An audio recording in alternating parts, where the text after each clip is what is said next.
mission is simple. Roll into the tree line, hit them, and come back. Same route as before. The Strv-122 lurches off the dirt road and crashes into the tree line like a bear showing up uninvited to a rabbit party. Hard stop. The Russians' last hope? That they hadn't been spotted. But no. The Strv-122 commander has eyes on them. The turret swings their way. Trees snap like matchsticks. Boom! The blast wave throws trees, dirt, and debris in every direction. It looks like the kind of place where, even years from now, you'll be able to tell exactly what happened here. Boom! Could anyone possibly survive that? 11 rounds. What do you think yourself, man? Looking into this guy's eyes is like staring down the barrel of an Strv-122 the moment it fires. His crew does this job several times a day, and every single time it's an insanely close distance. Every single time, the same route, and anyone with steel nerves and an RPG in their hands could end it right there. Is that really how tanks are supposed to fight? And here's the thing. The Russians eventually did track down this Strv-122. Why did the Ukrainians keep using the same route and pulling up right to the edge of Russian positions? Why risk a rare, nearly exclusive to this war asset like the Strv-122 when there are drones, artillery, or CV-90 IFVs, which also fight in this unit, that could do the job? And finally, what happened to the tank and its crew?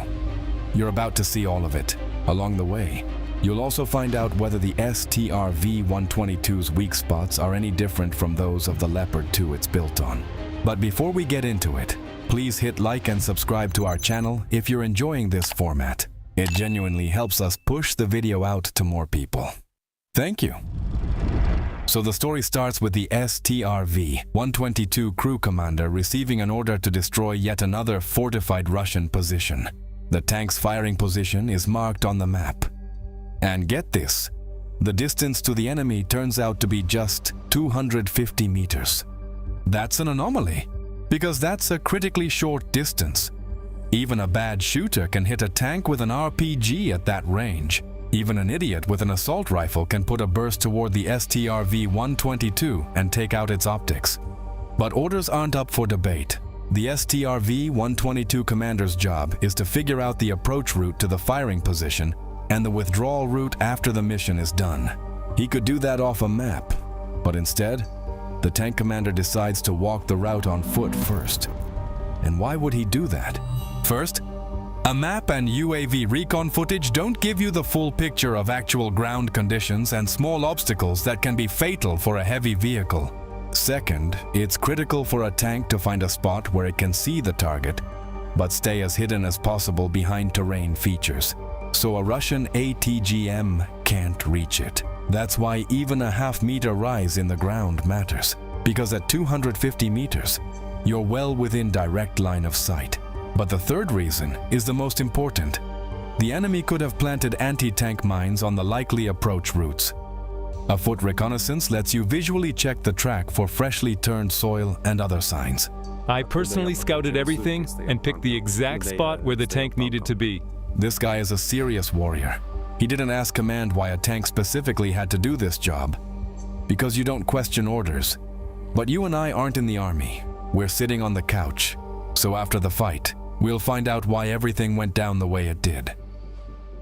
So at dawn, before the sun or Russian drones had a chance to get up over the battlefield, the Strv-122 rolls out of cover to give the Russians a very bad morning.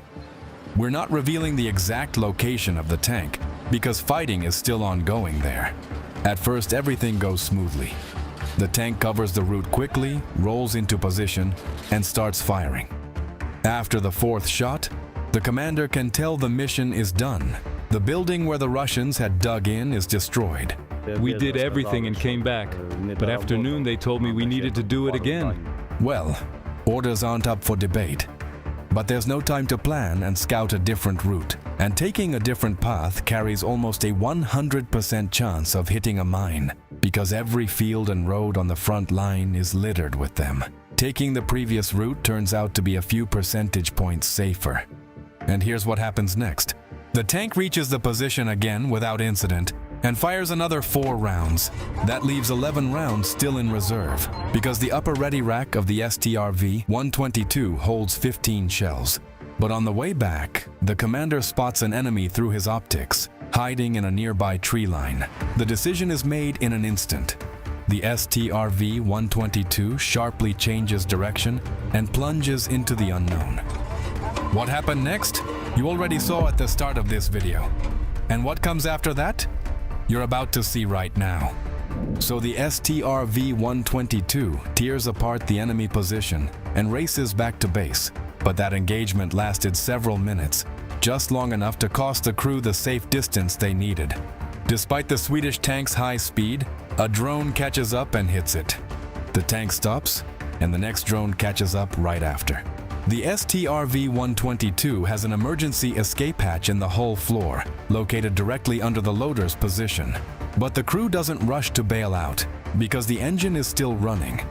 And that means there's still a chance to drive out of there. That hesitation actually saved us, because while we were figuring out what to do next, another one came in. When the drone attack finally pauses, the guys get out and make it to cover in time. But why can't a tank with a running engine actually move? Bottom line, they hit the radiators. The engine has an emergency mode, but the transmission's automatic protection kicked in and locked it up. Right. The most vulnerable spot on both the Leopard 2 and the Strv-122 built on its platform is this section here, on top of the transmission compartment. That's where 2 large ring-shaped radiators sit, with powerful fans. They cool both the engine coolant and the transmission fluid. Knock those out, and the tank isn't going anywhere. Of course, the Russians know this. So this isn't the first time a tank has been stopped by exactly this kind of damage. We actually have a video on our channel about the Leopard 2's adventures near Pokrovsk, where the tank took very similar damage. But this layout has advantages that outweigh all the downsides. The radiators are large metal structures filled with fluid. When fragments, a bullet, or even a small shaped charged jet from a drone hits them, the radiator takes the blow instead of the engine. Yes, the tank loses coolant, can overheat, and may even stop, but the engine itself and the expensive transmission stay intact. So credit where it's due. Hats off to the German engineers for that design choice. But what actually happened to this tank? The next evening I went back and got it.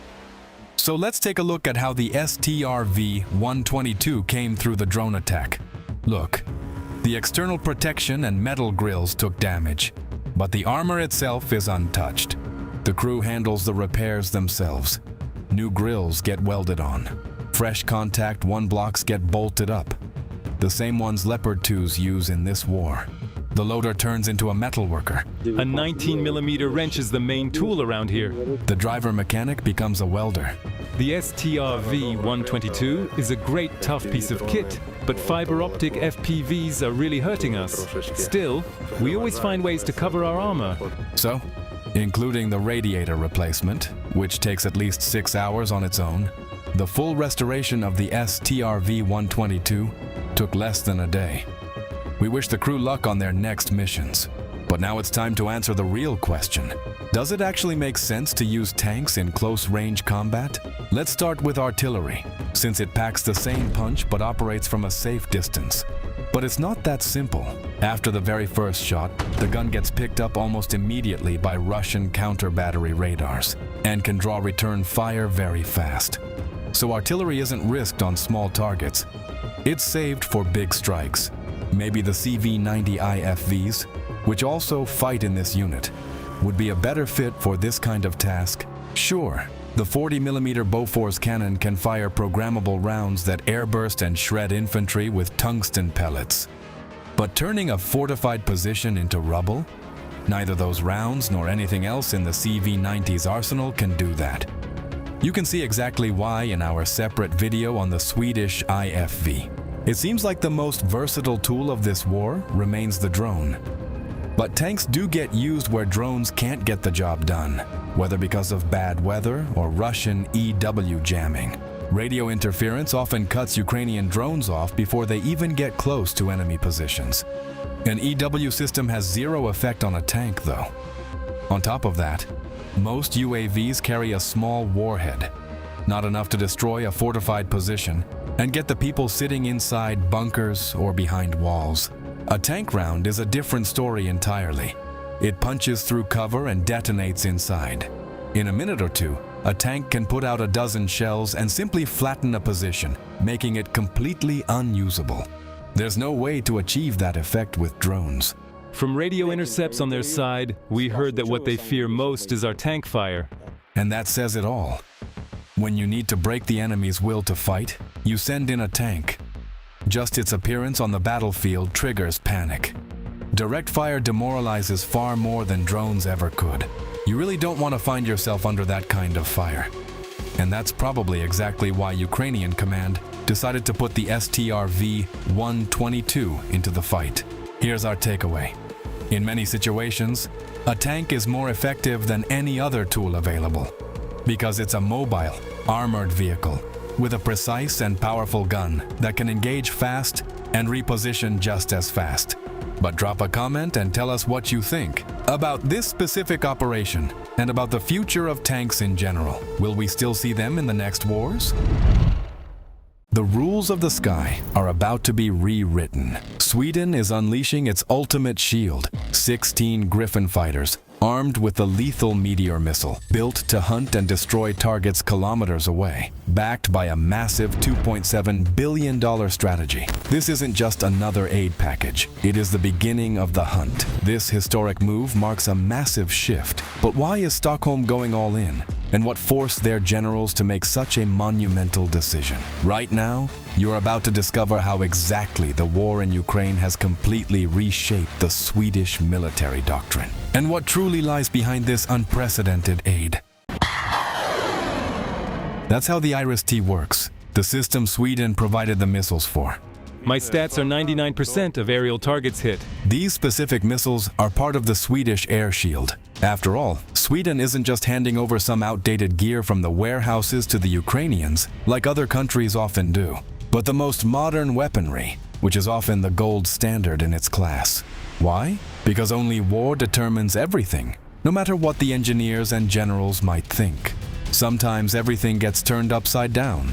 For example, that's how the Ukrainian experience forced the Swedish army to change its air defense doctrine. Changing doctrine is serious business. Could it be that the IRIS-T SAMs don't quite meet the challenges facing Sweden? And what about the Swedish Gripen fighters, which are integrated into the joint NATO air defense system and also carry IRIS-T missiles? You're about to find out. And along with that, you'll get an exclusive look at a brand new air defense weapon that the Swedish Army is set to receive in 2026, and why their decision to send the most cutting-edge technology to Ukraine isn't just generosity, it's strategy. But here's what makes this story truly historic. Ukraine won't just be receiving this system. Ukraine will be the first country in the world to use it in real combat, not on a training range, not in a simulation, in a live war zone, against real targets, under real pressure.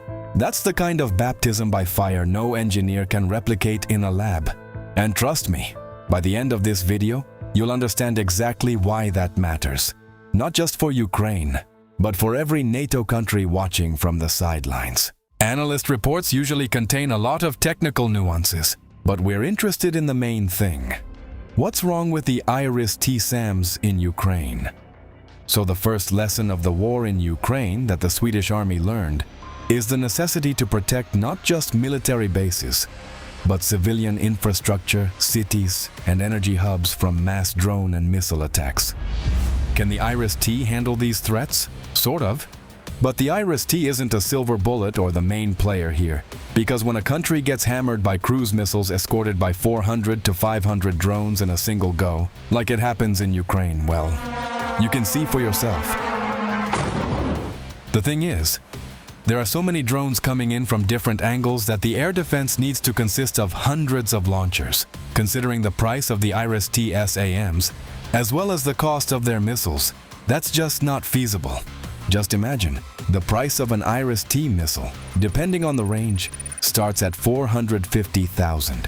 That's cheaper than a Patriot missile, but way more expensive than a Russian Shahed, which costs up to $50,000.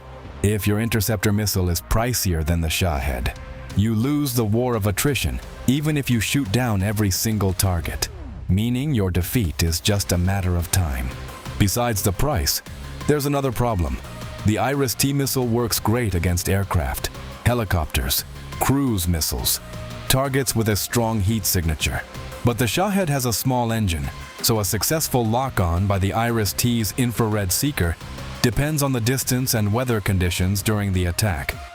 However, Sweden has the Gripen. Experience shows that Ukraine has done a decent job integrating its Soviet aircraft, as well as American F-16s and French Mirage 2000s, into the air defense system. But what about the Gripen? This fighter isn't a lone wolf in the sky. It was designed as part of a network. In Swedish air defense, the Gripen plays the role of a quick reaction interceptor. Its main advantage is mobility. This bird is capable of taking off from a highway. All it needs is up to 800 meters of decent road. This tactic works beautifully in Ukraine, where specific highway sections with reinforced pavement and specially prepared sites are used as jump airfields. As soon as the first Gripens show up in the Ukrainian skies, thanks to our connections, we'll get footage of them in action immediately. So hit that like button and subscribe to our channel, and you definitely won't miss it. Sweden's roads are in good order. Specific highway sections are also prepped, because this is a key element of the country's defense strategy, aimed at aviation survival in case the main air bases get destroyed. So the Gripens can disperse all over Sweden. Taking out the entire aircraft fleet with a single missile strike at 4 a.m., like Russia tried to do in Ukraine, is practically impossible. And what about the armament? How does the JAS-39 Gripen take down targets? The Swedish fighter is one of the most universal aviation platforms in the world. Thanks to its open software architecture, it's capable of carrying practically any modern Western air-to-air missiles, including expensive Iris-T missiles. Is there an alternative? Yes, for example, the Meteor. That's the long arm. This missile will reach a fighter, an AWACS plane, a bomber, or a cruise missile at a distance of up to 200 kilometers. Can a Meteor shoot down a Shahed? Easily, but that's like shooting sparrows with golden bullets. The price of a single MBDA Meteor missile is roughly $2.5 million. Putin will be thrilled if Sweden spends that kind of money to destroy a single Shahed. Maybe there's something cheaper? The Gripen is also integrated with medium-range AM-120 AMRAAM missiles. It's cheaper than the Meteor, more mass-produced, and has been used in NATO for decades. Reliable stuff. However, it's only cheaper for the USA. But to their Swedish partners, the states push it at a price of $2.4 million. That's not a joke, that's business. So what's a Gripen pilot supposed to do when he spots a Shahed? That leaves the good old Mauser BK-27. It's a 27mm revolver-type aircraft cannon. It fires up to 1,700 rounds per minute. Crazy little thing. But only Ukrainian pilots know how to shoot down Shaheds with guns. It's a very risky mission because after hitting the UAV, a cloud of debris forms that can damage the aircraft. Ukraine has already suffered losses because of this. That's exactly why a territorial air defense system appeared in the Swedish army. This is Sweden's new doctrine. We're talking about mobile fire groups for fighting drones, similar to the Ukrainian ones. Here's how it works. I'm a gunner for the RBS-70 complex. The tactic is as follows. We're in position and waiting for a target. When it appears, we shoot it down. The RBS-70 system works on the laser beam riding principle, which fundamentally distinguishes it from the Stinger. The maximum range is up to 9,000 meters, and the altitude is up to 5,000 meters. Ideal parameters against strike UAVs like the Shahed. The missile has a laser radiation receiver in the tail section, so as long as the operator keeps the target in the crosshairs, the missile stays on the laser path right until impact. It's very hard to confuse it. However, there's a problem. Although the price of a single missile for the RBS-70 is much cheaper than other missiles, it's still more expensive than a Shahed, $150,000. That's why the Swedish army ordered a more suitable weapon against Shaheds, the Tridon Mark II. This specific system is supposed to become the main player against strike UAVs. The first operator of this Swedish system will be the Ukrainian army. And this is another innovation of the Swedish General Staff. Until a weapon undergoes a baptism by fire in war, it isn't considered reliable. The first combat use of the Trident Mark II will take place in the coming weeks, because according to some sources, these systems have already arrived in Ukraine. Here's what we managed to find out about this system. At first glance, the Trident Mark II is just a cannon on a truck. But actually, things are more complicated. Firepower is provided by the Bofors L70 cannon. Yeah, the very same one that's installed on the CV90 IFVs. The Bofors L70, old school. 40 millimeters of argument, 300 rounds per minute. But even an old gun can be given a cool edge if you load it with these awesome programmable munitions. A well-known mechanism works here. Right before the shot, the shell passes through an induction programmer, a special ring on the barrel where the shell gets the command to detonate a certain amount of time after firing. But that's not all. Inside every single one of those shells, there's a surprise. After it detonates at a distance of roughly 1 meter from the target, a cloud of tungsten balls forms. The kill zone increases tens of times over, so a short burst of 2 to 4 rounds is enough to destroy a drone. And what about accuracy? Here, the radar and fire control system are responsible for that. The radar sees the target from kilometers away. The computer calculates the target's speed, its trajectory, and the flight time of the shell to the point where it needs to detonate to create a cloud of shrapnel. Boom, and the job is done. Moreover, it's done in an economically rational way because each shell costs up to $5,000. At that price, a war of attrition isn't profitable for Russia. Why Russia specifically? Previously, Sweden conducted military exercises using fictional scenarios against fictional countries, like Bogoland or something similar. But after the Russian aggression against Ukraine, the situation changed. Now the Swedish armed forces openly discuss Russia and its capabilities, not some made-up country. And although Sweden and Russia don't share a land border, however, there is a maritime border established between the countries in the Baltic Sea. Flying over the sea allows drones to go literally a few meters above the water, which makes detecting them with coastal radars difficult due to clutter from the waves. That's why Sweden is learning to meet them on land. The Trident Mark II isn't just an AA gun from the past, but a modern and relatively cheap tool for countering mass attacks by Russian UAVs. So, the Ukrainian war has essentially become a testing ground for Sweden. Every missile or shell provided, every tank or IFV, is an investment in the power of the Swedish army. Sweden is usually known for Volvo, Eurovision, and the Nobel Prize. But for Ukrainians, Sweden means weapons, and the CV90 infantry fighting vehicle has already gained a solid reputation on the front line. The BMP-1 we used to work with was a tin can, but the CV90? That's a solid, reliable machine. But in the chaos of the Russian-Ukrainian war, is being good and reliable enough? The CV90 is the brainchild of Hägglunds, a Swedish company now owned by the British giant BAE Systems. And they didn't cut corners. This machine is precise, high-tech, and built to perform. Our gunners say it's a surgical tool, highly accurate, deadly precise. It can even take on tanks. First off, it's surprisingly spacious. Despite having similar dimensions to Soviet BMPs, the absolute antithesis of interior space, CV90 offers way more room for troops. Second, it's safe. Compared to the BMP-1 still crawling around in the Russian army, the CV90 has twice the armor protection. And then there are the seats, built to absorb shock.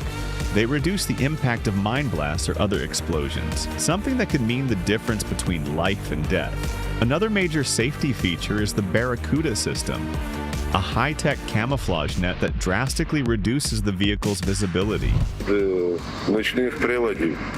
It protects against night vision, thermal imaging.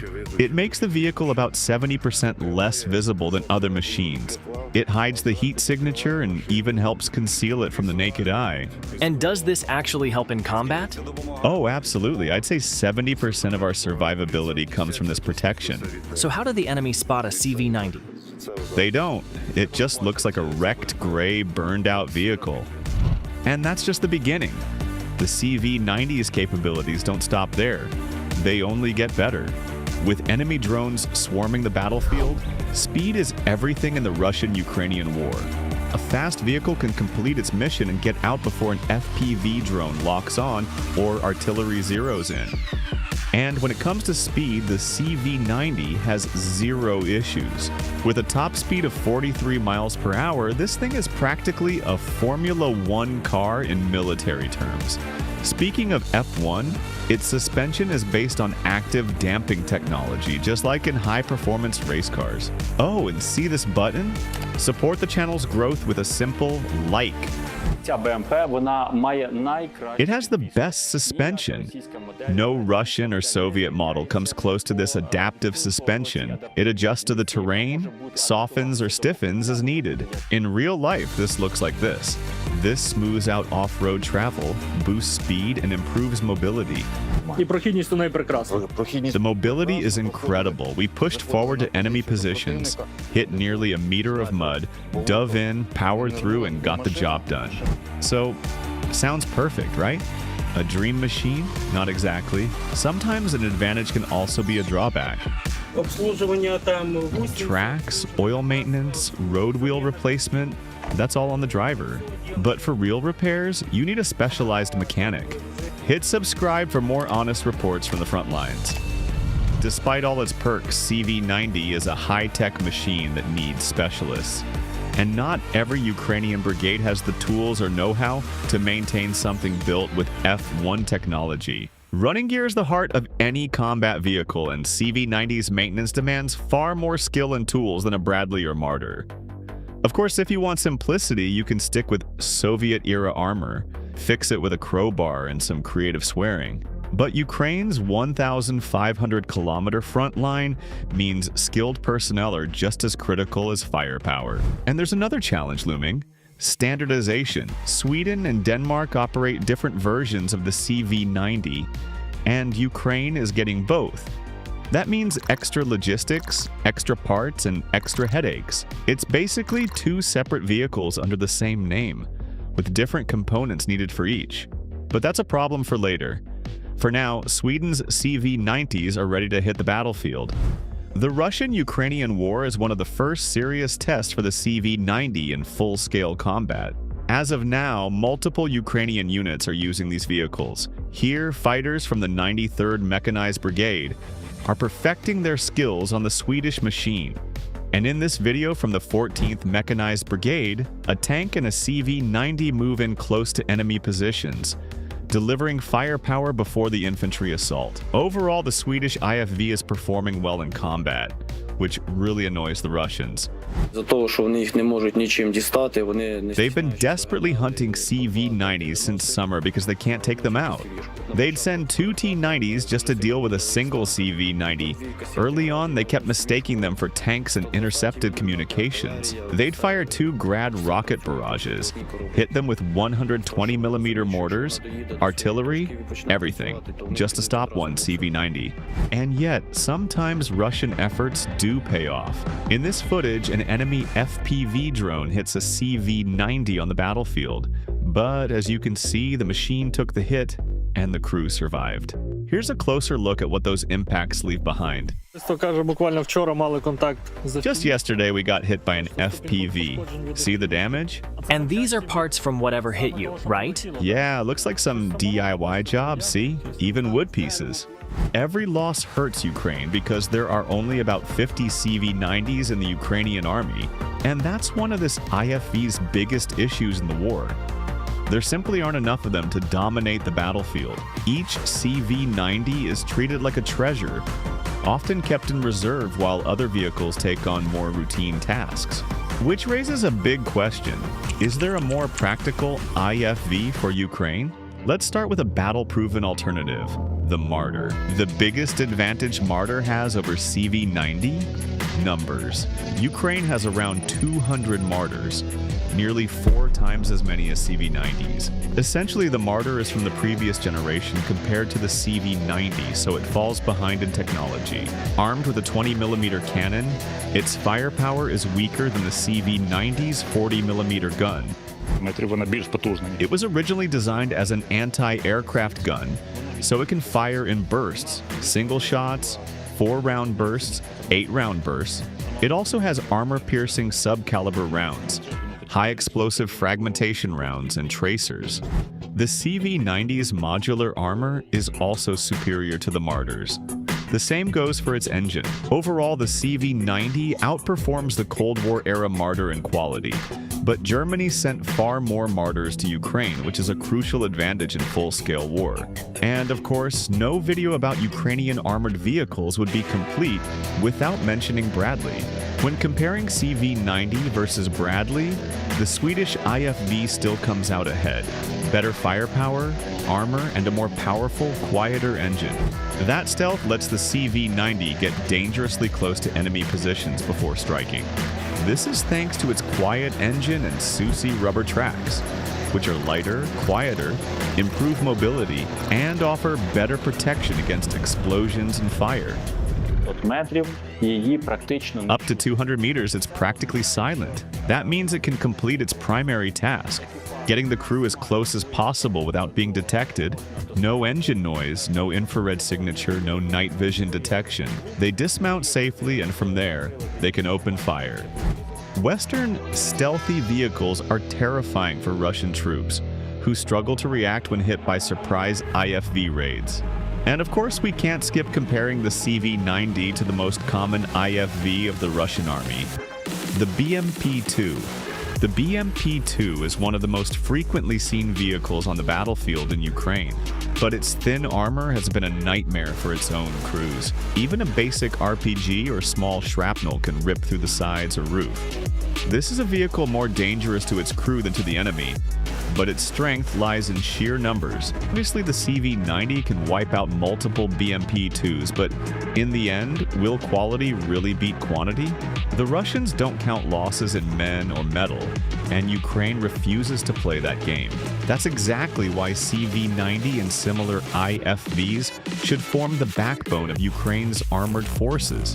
The BMP-2's only advantage is its price. Cheap production and upgrades allow Russia to crank out far more units than Western countries. A Soviet BMP costs under $1 million depending on upgrades, while a CV-90 sits at around $10 million. This price tag makes the Swedish IFV one of the most expensive on the market, forcing potential buyers to weigh the pros and cons. But people should always come first. Soviet BMPs are cheap machines for cheap crews. Here, it's completely different. This is expensive tech, but the most valuable thing inside it is the people. By the way, the only Russian IFV that comes close to the CV-90's specs is the BMP-3.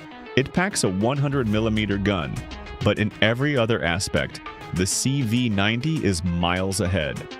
Better armor, better automation, and overall better tech. Only its engine power and 70 km/h top speed can somewhat compete. So, what's the bottom line? The CV-90 is an excellent machine, but slow production is a serious issue. It outperforms its Western rivals and leaves Russian APCs in the dust, but high cost and complex maintenance prevent it from becoming Ukraine's go-to IFV, at least for now. Localization could change everything. In August 2023, Ukrainian President Zelensky and Swedish PM Ulf Kristersson signed an agreement to produce and maintain CV-90s in Ukraine. Since then, there's been radio silence on the project, but let's hope this initiative gets back on track, and we'll see Ukrainian-built CV-9s rolling out.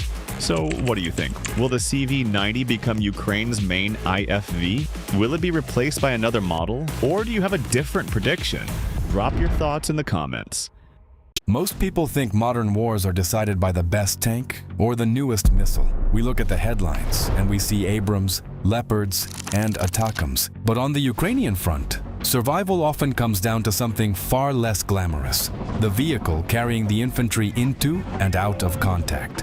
Right now, Ukraine is fielding two radically different infantry fighting vehicles in its hardest battles: the German Marder and the Swedish CV-90. One is old, heavy, and brutally simple, a relic of the Cold War designed to be a brick wall against a Soviet flood.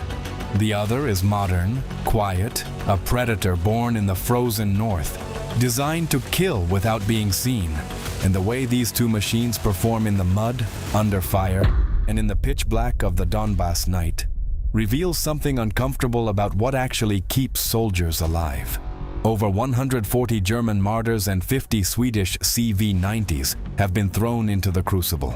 They were fighting in the forests of Lyman, the ruins of Bakhmut, and have even pushed across the border into the Kursk region. This isn't a comparison of spec sheets. This is an autopsy of engineering philosophies. Germany built a fortress to protect the crew. Sweden built a spacecraft to hunt the enemy. One is a shield, the other is a sword. But in the reality of the Ukrainian front, where the mud swallows 60-ton machines whole and drone is the primary killer, which philosophy actually wins? Does the old reliable steel hold up? Or does the high-tech complexity of the Swede offer a decisive advantage? Today we are going inside the hulls of these machines. We are going to find out what happens when the German Martin meets the Swedish Ghost. Before we begin, hit the like button and subscribe to the channel so you don't miss our next videos. Thank you. Now, let's get into the fight. To understand the machine that is currently holding the line in the Donbass, you must first understand the fear that created it. Every machine has a soul, forged by the intent of its designers. And the soul of the Marder is made of pure, distilled paranoia. Travel back with me to West Germany, the 1960s. The world is balanced on the edge of a knife. The generals in Bonn and Washington aren't sleeping. They are staring at maps of the Fulda Gap, the flat, open corridors where they believe World War III will begin. They know that if the Soviets come, they will come like a tidal wave. Tens of thousands of tanks, chemical weapons, tactical nukes. The Germans needed a vehicle that could drive into that apocalypse and survive. They didn't need a fancy sports car. They didn't need a sniper. They needed a bodyguard. They needed a machine that could keep pace with the Leopard tanks and carry the most fragile cargo on the battlefield. They built the Marder, and for 50 years, it waited. It sat in warehouses. It rusted in depots. It watched the Berlin Wall fall. It watched the Soviet Union collapse. It seemed destined for the scrap heap of history, a relic of a war that never happened. Until now. Now, half a century later, the Marder has finally met the enemy it was built to destroy. And in the trenches of Ukraine, it has earned a new identity.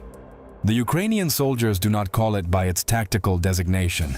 To them, this 35-ton beast is simply German Martin. Martin is the reliable uncle. Martin is the old boxer who can't move fast anymore but has a chin of granite. But why, in an age of drones and precision missiles, are Ukrainian soldiers falling in love with a piece of Cold War steel? The answer begins with the armor. In the brutal calculus of the Ukrainian front, there is a grim nickname for the Soviet BMP-1 and BMP-2, the Brothers' Grave. The Soviet philosophy was simple. Make the vehicle light, make it amphibious, make it fast. If it gets hit, bad luck. A hit from an RPG usually means a catastrophic fire. The fuel tanks explode. The ammunition cooks off. No one walks away. The Marder represents the polar opposite philosophy. The crew is expensive. The machine is expendable. The version fighting in Ukraine, the 1A3, is a hardened evolution of the original. The German engineers, obsessed with survival, bolted ton after ton of additional steel plating onto the hull. They sloped the armor to deflect kinetic energy. The result is a survival capsule. We have reports from the sectors near Lyman and Bakhmut that defy physics. We have seen Martins take direct hits to the frontal arc from RPG-7s. The explosion shreds the external storage boxes. It shatters the optics. It rings the hull like a giant church bell, concussing everyone inside. But the hull does not breach. We have stories of Marders running over anti-tank mines, explosions that would vaporize a BMP and send its turret flying into the stratosphere. The Marder loses a track. The suspension is destroyed. The driver breaks his nose on the console, but the ramp drops, and the squad walks out. Let's talk about that ramp. It seems like a mundane detail, but in the psychology of combat, it is everything. In a Soviet BTR, you scramble out of side doors, exposing your body to machine gun fire. In a BMP, the rear doors are heavy, awkward, and slow. In the Marder, the driver flips a switch, and a massive hydraulic wall drops down. It creates a shield. It allows a squad to drag a wounded comrade in seconds, protected by inches of German steel. For an extraction team under mortar fire, the sound of that ramp slamming shut is the sound of life itself. And inside, for a Ukrainian driver, a mechvod, who has spent his life wrestling with Soviet machinery, entering a Marder is a culture shock. There are no stiff levers that you have to pull with both hands. There is a steering wheel. There is an automatic gearbox.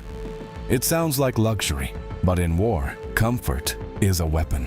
A driver who isn't physically exhausted after 3 hours of maneuvering through a minefield is a driver who stays alert. He sees the ditch. He spots the ambush. The ergonomics of the Marder are a force multiplier that Soviet engineers never understood. But a fortress is useless if it cannot fight back. The Marder is armed with the Rheinmetall RH-202, a 20mm autocannon. In the modern world of 30, 40, and 50mm guns, a 20 sounds small. It sounds obsolete.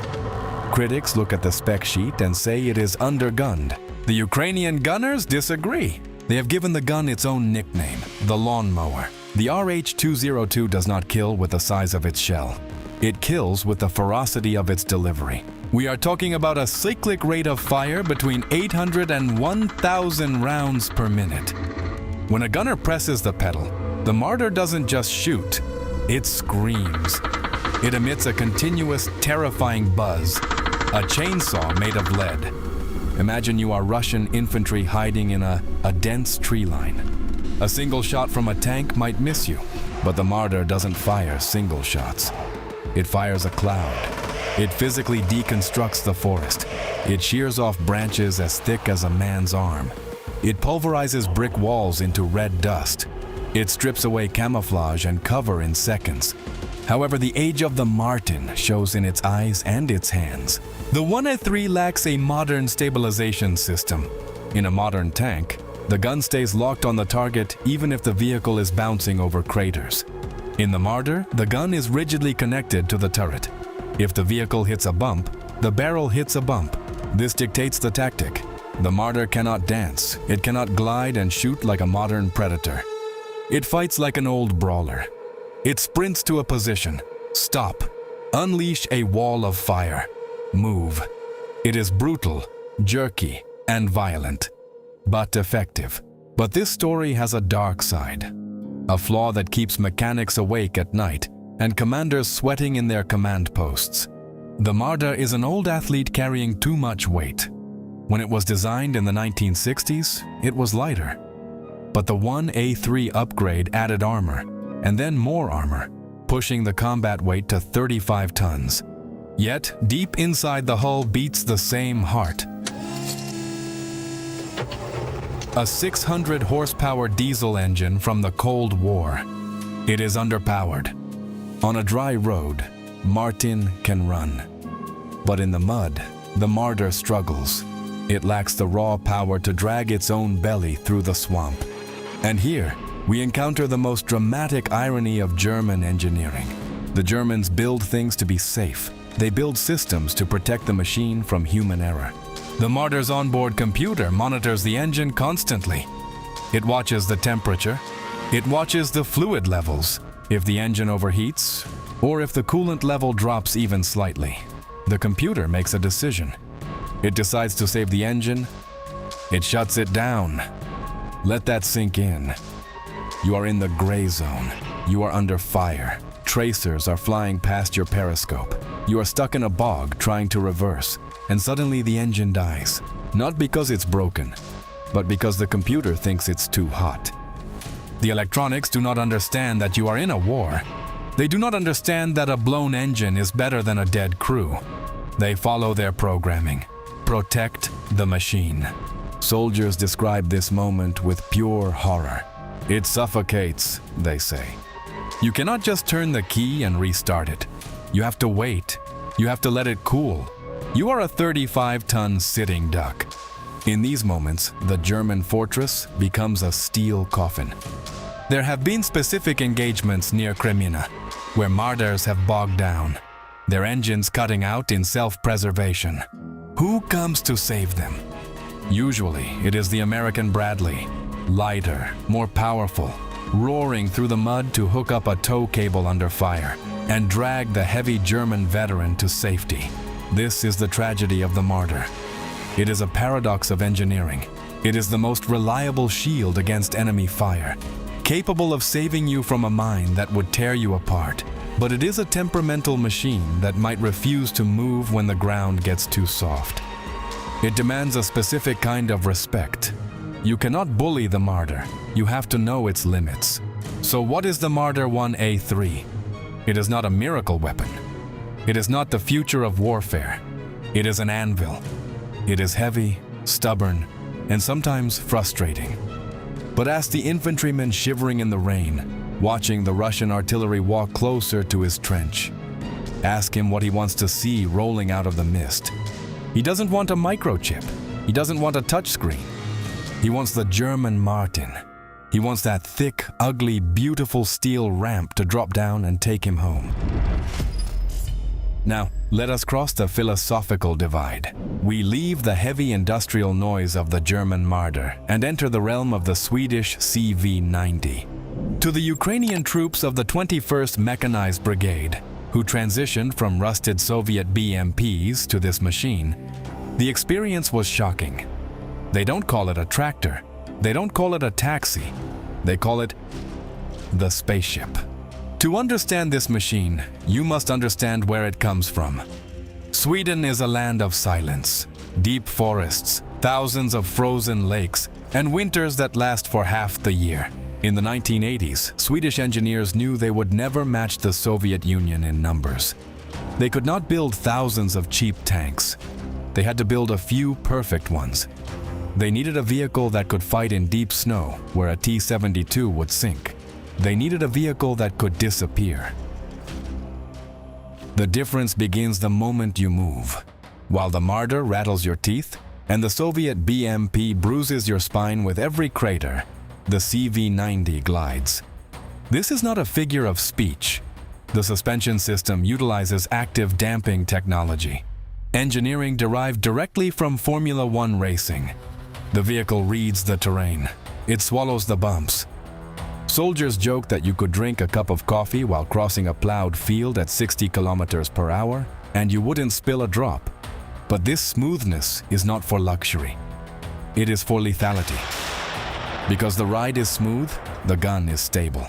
The Marder has to stop to shoot accurately. The CV-90 can fly over broken ground, drifting through mud, and its turret remains locked on the target like a gyroscope. It allows the crew to fight at the speed of thought, not the speed of the suspension. It changes the rhythm of the battle from a clumsy brawl to a choreographed dance. Modern war is not fought with eyes. It is fought with sensors. The Ukrainian front is swarming with Russian Orlan, Zala, and Supercam drones. They are looking for one thing: heat. To a thermal camera, a tank engine usually glows like a bonfire in a dark room. You cannot hide physics. A 600 horsepower engine generates massive heat, unless you are Swedish. It is called the Barracuda multi-spectral camouflage system. To the naked eye, it looks like a strange rubbery mat draped over the armor, giving the vehicle a jagged organic shape. But to a sensor, it is magic. The Barracuda system manages the heat generated by the vehicle. It takes the exhaust heat and mixes it with cool air. It mimics the background radiation of the Earth. In the thermal sight of a Russian drone, a Marder glows white-hot. It screams, "I am here." A CV-90? It appears as a gray smudge. It looks like a cold rock, or a dead vehicle that has been abandoned for days, or a patch of wet ground. It blends into the entropy of the battlefield. And then there is the sound, or rather, the lack of it. The Marder announces its arrival with a roar that can be heard for kilometers. The CV-90 is terrifyingly quiet. The rubber-padded tracks and the baffled engine mean you can be 200 meters away from a moving CV-90 and hear nothing. Just the wind in the trees. By the time you hear the tracks crunching the soil, it is too late. The muzzle is already pointing at you. This capability has birthed a new tactic for the 21st Brigade. The night hunt. They do not charge in broad daylight like the Marders. They wait for the sun to set. They creep into the gray zone, under the cover of darkness, invisible to thermal scopes, unheard by infantry. They are predators entering a pen of blind sheep. They strike, destroy the target, and vanish into the forest before the enemy artillery can even wake up. And when they strike, they do not use a lawn mower. They use a sledgehammer that thinks it is a sniper rifle. The 40mm Bofors L70 cannon. To understand this gun, you have to know its history. It was not originally designed to kill tanks. It was designed to shoot down airplanes. That means it has exceptional range, velocity, and accuracy. When you point an anti-aircraft gun at a ground target, the results are catastrophic. It punches through 100 millimeters of steel armor, using armor-piercing fin-stabilized discarding sabot rounds. That means a CV-90 can tear through the frontal armor of a BMP-3 as if it were cardboard. It can rip through the side armor of a T-90 tank. It disassembles concrete fortifications. Where the Marder chips away at a building, the Bofors brings the building down. But brute force is easy. The CV-90 offers something scarier. Intelligence. The ammunition is programmable. The 3P round. Pre-fragmented. Programmable. Proximity. Here is the scenario that plays out every day in the Donbass. A squad of Russian infantry is dug into a trench line. They are deep in the earth. They feel safe. Direct fire from a Marder hits the dirt berm in front of them and does nothing. They wait for the shelling to stop. Then the CV-90 arrives. The gunner doesn't aim at the trench.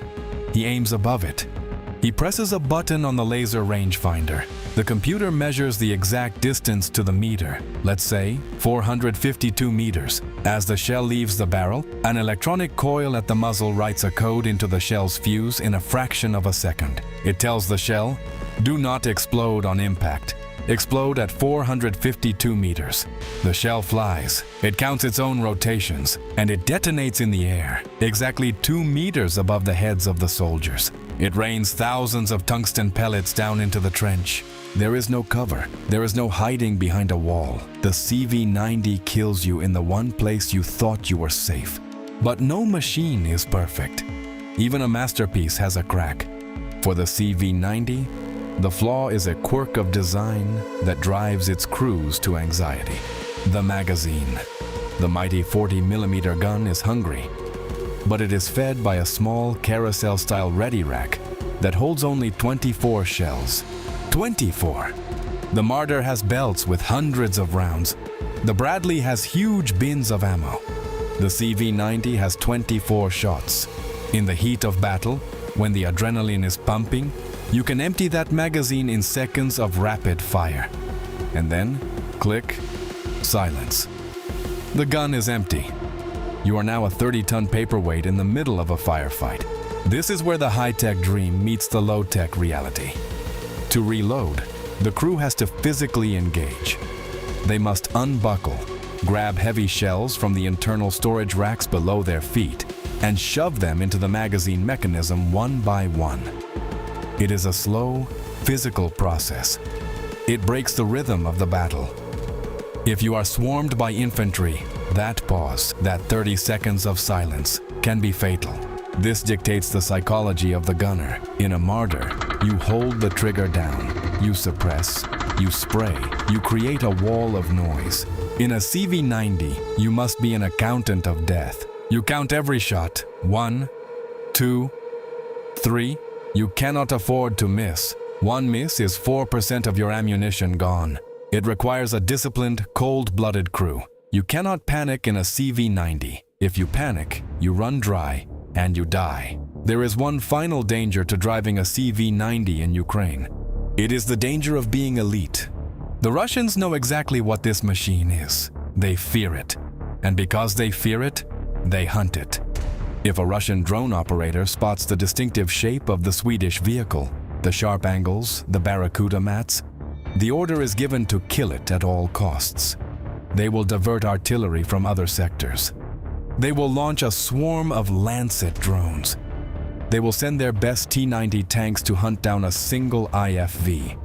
Driving a CV-90 puts a target on your back. You are a trophy. The crew knows this. Every time they start the engine, they know that somewhere, a Russian commander is offering a medal to the man who destroys them. And if you survive the hit, the nightmare continues in the repair shop. The Marder is simple. Soldiers joke that if a Marder breaks, you can fix it with a sledgehammer, a wrench, and some strong language. It is mechanical. It is familiar. The CV-90 is a digital beast. If the fire control computer glitches or the active suspension fails, you cannot fix it with a hammer. You need a diagnostic laptop. You need proprietary software. You need a specialist who understands Swedish code. This creates a logistical nightmare. The machines donated to Ukraine came from a mix of sources: Sweden, Denmark, the Netherlands. While they are the same platform, slight variations exist. Repair hubs have been established, but pulling a damaged CV-90 off the front line to a rear workshop takes time. And in war, time is the only resource you cannot resupply. Yet despite the complexity, Ukraine is betting everything on this horse. There are over 140 Marders, and parts are plentiful. There are only 50 CV-90s. Every breakdown is a crisis. Every loss is a tragedy that cannot be easily replaced. It is the classic trade-off. The CV-90 gives you a massive qualitative advantage, but it demands a level of support that is hard to maintain in a muddy trench 2,000 kilometers from Stockholm. So what is the CV-90? It is not a shield. It is a sword. It is a weapon for the professional. It demands more from its crew. It demands precision, discipline, and intelligence, but in return, it gives them powers that the Marder could only dream of. It gives them the power to be invisible, the power to kill behind cover, the power to fight on their own terms. The Marder is there to make sure you survive the hit. The CV-90 is there to make sure the enemy never gets the chance to fire. We have torn these machines apart. We have looked at the cold steel of the German anvil and the digital brain of the Swedish scalpel. But war is not a spec sheet. War is not a YouTube comment section argument. War is a system of trade-offs. Now we must place them side by side in the unforgiving reality of the Ukrainian front. When the artillery is falling and the mud is freezing, which philosophy actually wins? Let's start with the ground itself. In the Donbass, the soil is a weapon. The black earth, Chernozem, turns into a glue-like substance that swallows armies whole. Here, the contest is painfully one-sided. The Marder 1A3 is an old athlete carrying too much weight. Its tracks are narrow. Its engine is tired. The CV-90 breaks the rules. Because of its active suspension and wide tracks, it has a lower ground pressure than a human foot. It can flank. It can move through the swamps and the marshes where the Russians think they are safe. Tactically, this is the difference between a frontal assault into a kill zone and a knife in the ribs from the shadows. In the mud, the Swede is the king, but eventually, you have to pull the trigger.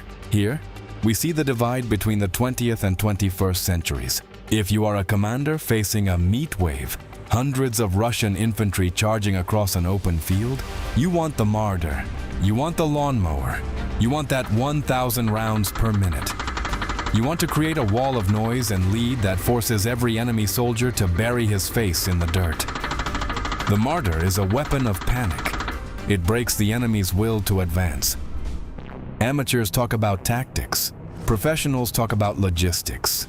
And this is where the shiny Swedish dream hits the hard German reality. Quantity has a quality of its own. Ukraine has received over 140 Marders, and more are coming. Rheinmetall has established repair hubs in Romania and Lithuania. The supply chain is a river of parts. If a Marder loses an engine, you can strip one from a damaged donor vehicle. The CV-90 is a rare diamond. There are only 50 of them. Every single loss is a strategic disaster, and they are complex. The CV-90 demands a clean war. It needs specialized electronics technicians. It needs proprietary software updates. It needs a supply chain that is fragile. In the chaos of a retreat, or under heavy bombardment, the simplicity of the Marder often keeps it running long after the CV-90 has thrown a digital error code and shut down. The German machine wins the war of attrition. The Swedish machine wins the war of precision. But you cannot have precision if your vehicle is stuck in a workshop waiting for a microchip. So, where does this leave the armed forces of Ukraine? They are fighting for their existence today, but they are planning for the war of tomorrow. And they have made their choice, despite the Marder doing the heavy lifting right now. The Ukrainian government has signed a historic agreement. They are not buying more Marders. They are buying 1,000 CV-90s. They are planning to localize production, to build these spaceships right here on Ukrainian soil. This is the death knell of the old doctrine. The Marder is a dead end. It is the peak of 1970s technology, but it cannot go further. You cannot add more armor without breaking the suspension. You cannot add a bigger gun without rebuilding the turret. It is a dinosaur, a tough, dangerous dinosaur, but extinct nonetheless. The CV-90 is a platform. It is modular. It is designed to accept lasers, active protection systems, and drone jammers that haven't even been invented yet. Ukraine has realized that the future of war is not about who has the thickest steel.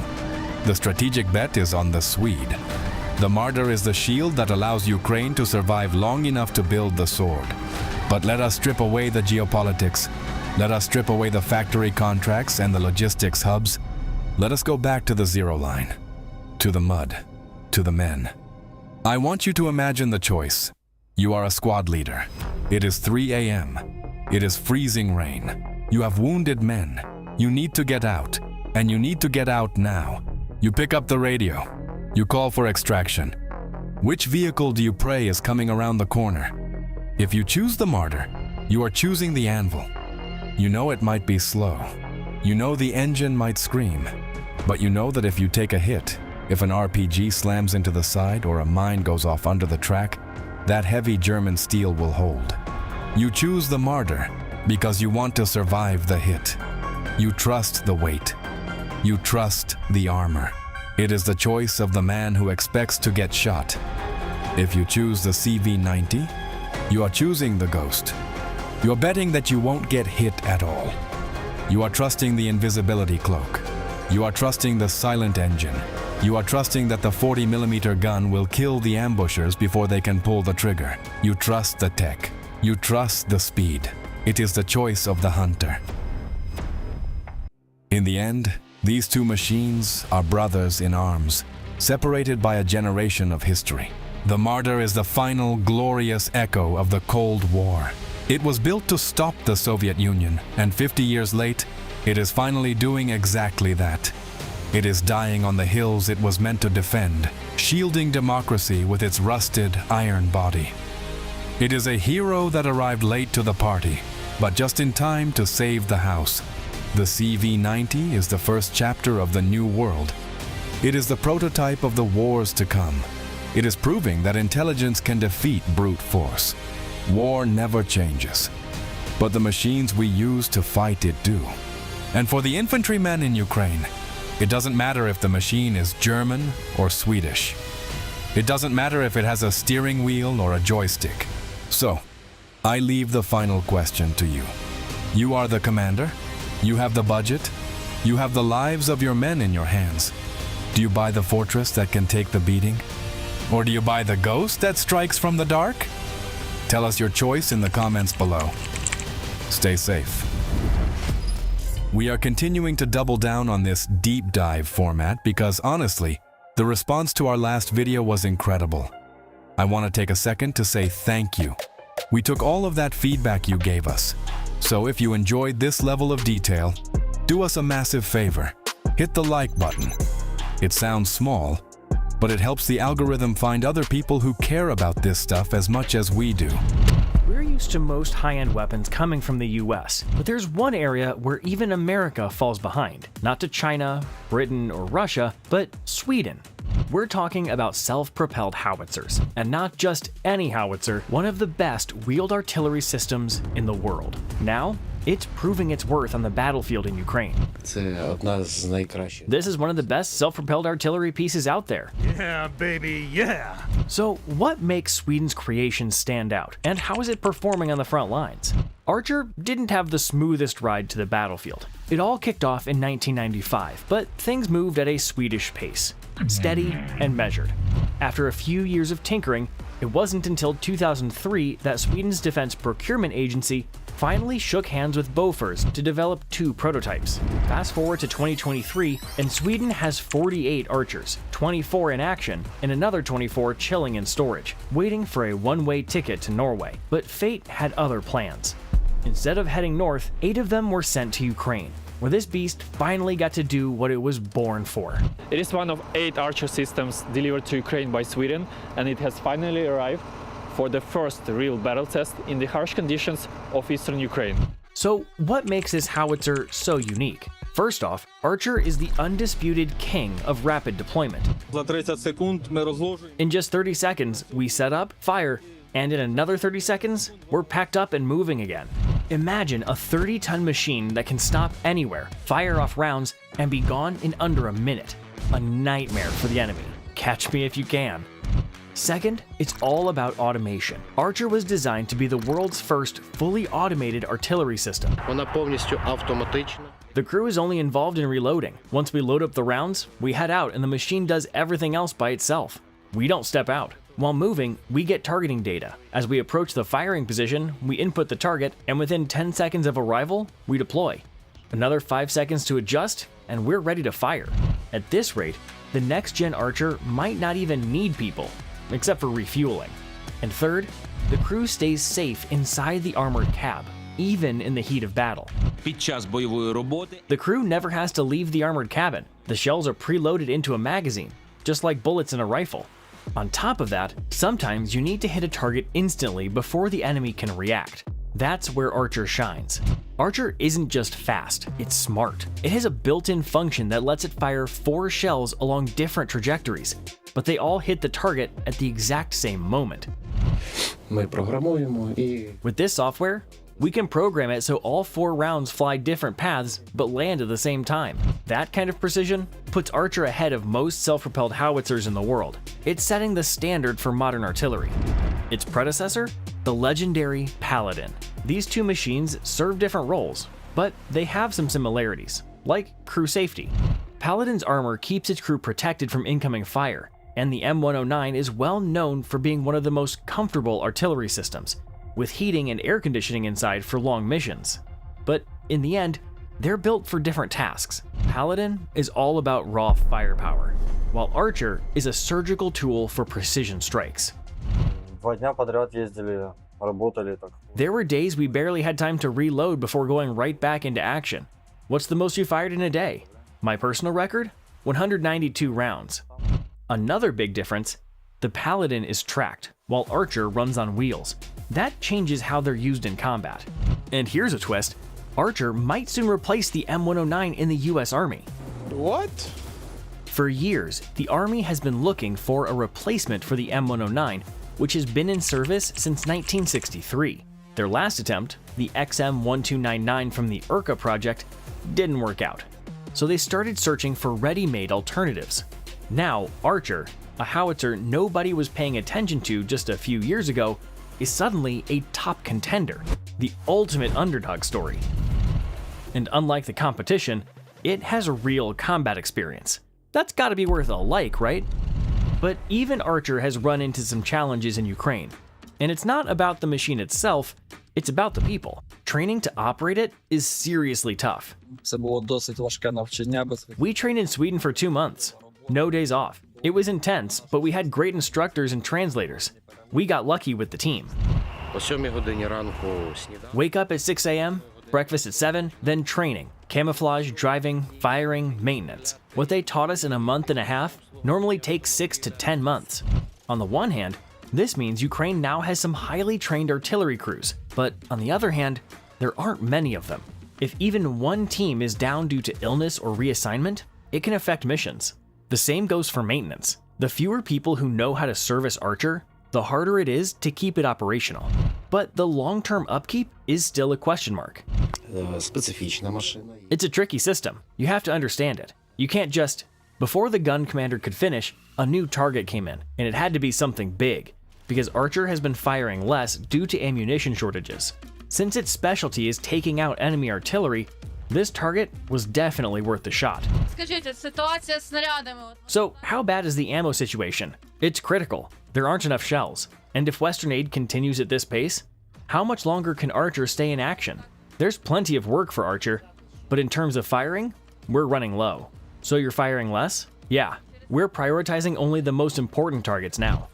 The Archer takes out an enemy gun and moves to a new position. By the time the shell reaches its target, the Swedish howitzer is already on the road. Maybe even getting confirmation of the hit from a safer spot. And let's be real, it never misses. But Ukraine isn't relying on Archer alone. If you want to see how Ukrainians are using Western weapons against Russia, make sure to subscribe. Speaking of heavy hitters, Ukraine is working on its own Archer-style howitzer. Meet the Bodana, another self-propelled system making an impact on the front lines. Богдана непогана установка. Bodana is a decent howitzer, but this one is just on another level. If you were firing from, I don't know, a 2S1 or Bodana, would it be harder to hit the target compared to Mista B? Nah, this gun has better range.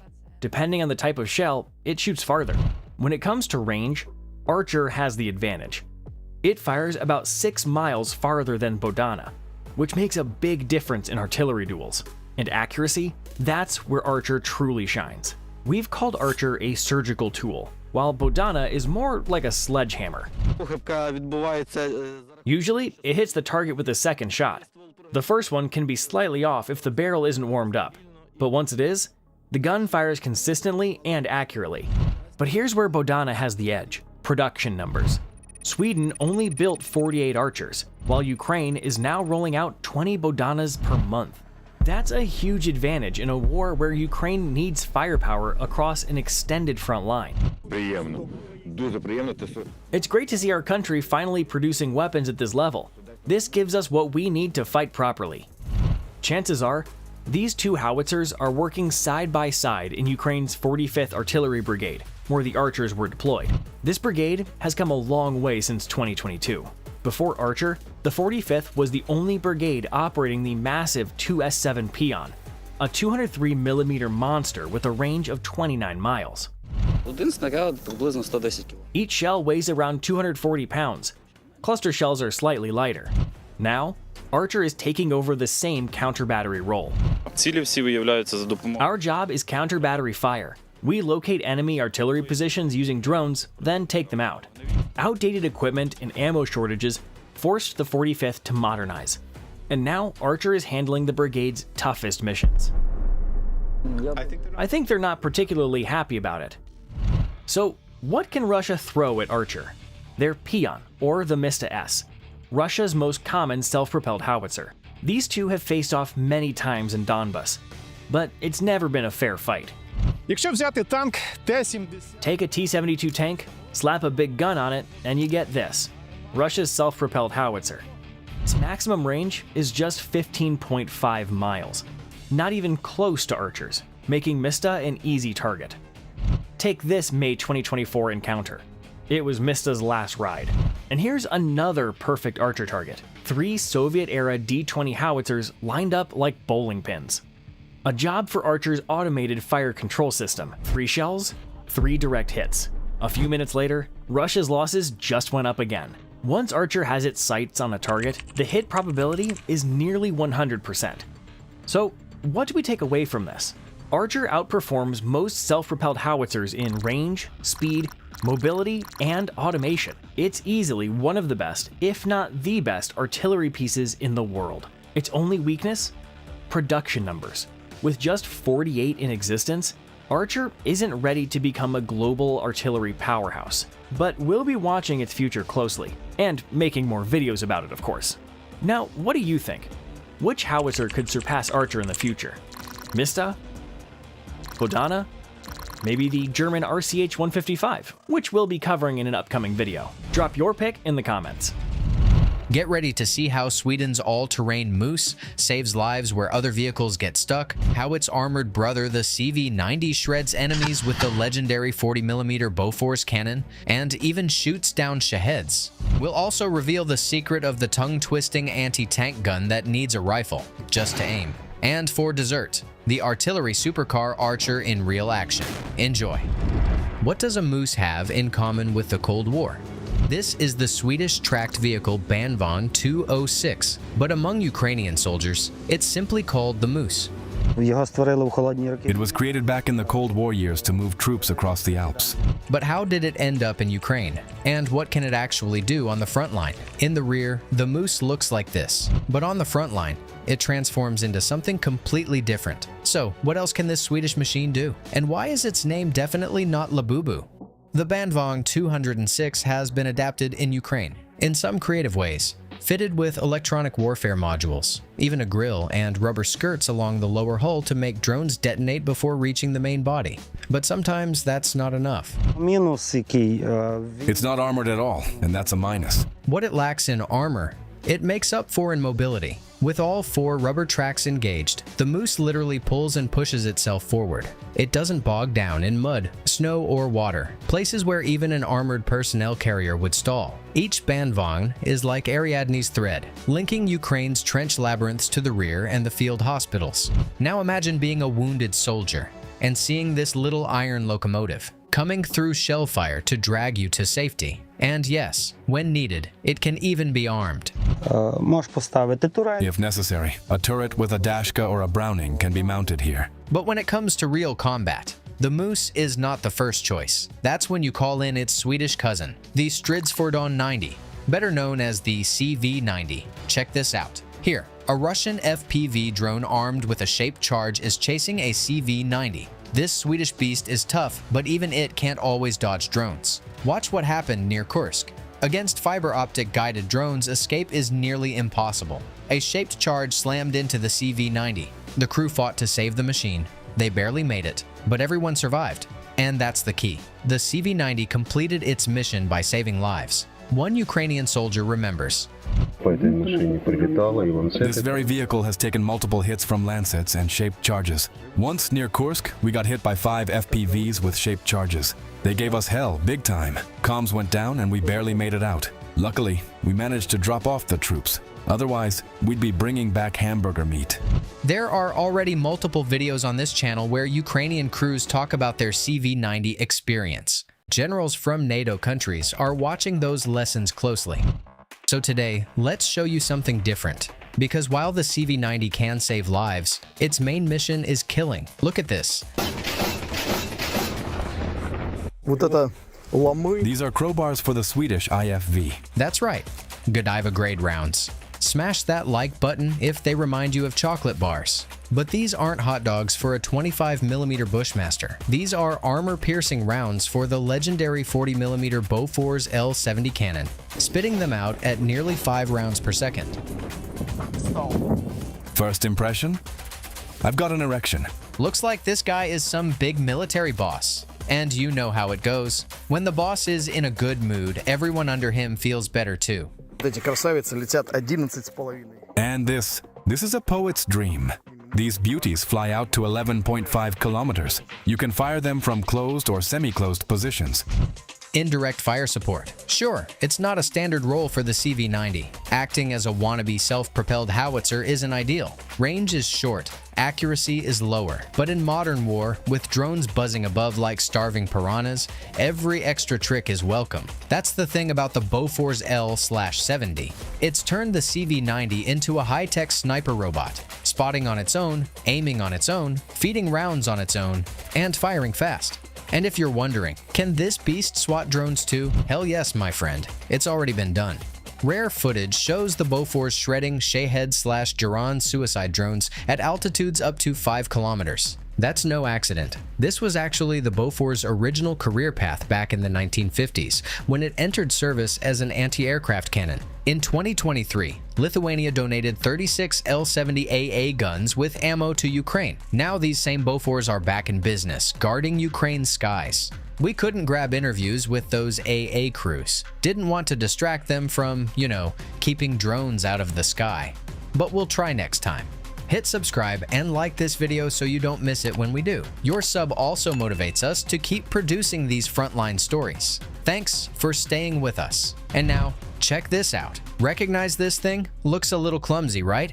This isn't just some recoilless rifle. It's the grandfather of Swedish anti-tank ambitions. And wait till you hear its name. Unfortunately, I can't pronounce it. I don't know Swedish. Officially, Pansarvärnspjäs 1110. Thankfully, the world just calls it PV-1110. In English, easy. Anti-tank gun 1110. Slower, bro. No need to rush. Developed in the 1950s, the PV-1110 could be towed on a wheeled carriage or mounted on vehicles. Back in the day, it rolled on tiny all-terrain carriers. But Ukraine didn't get those chassis in the delivery.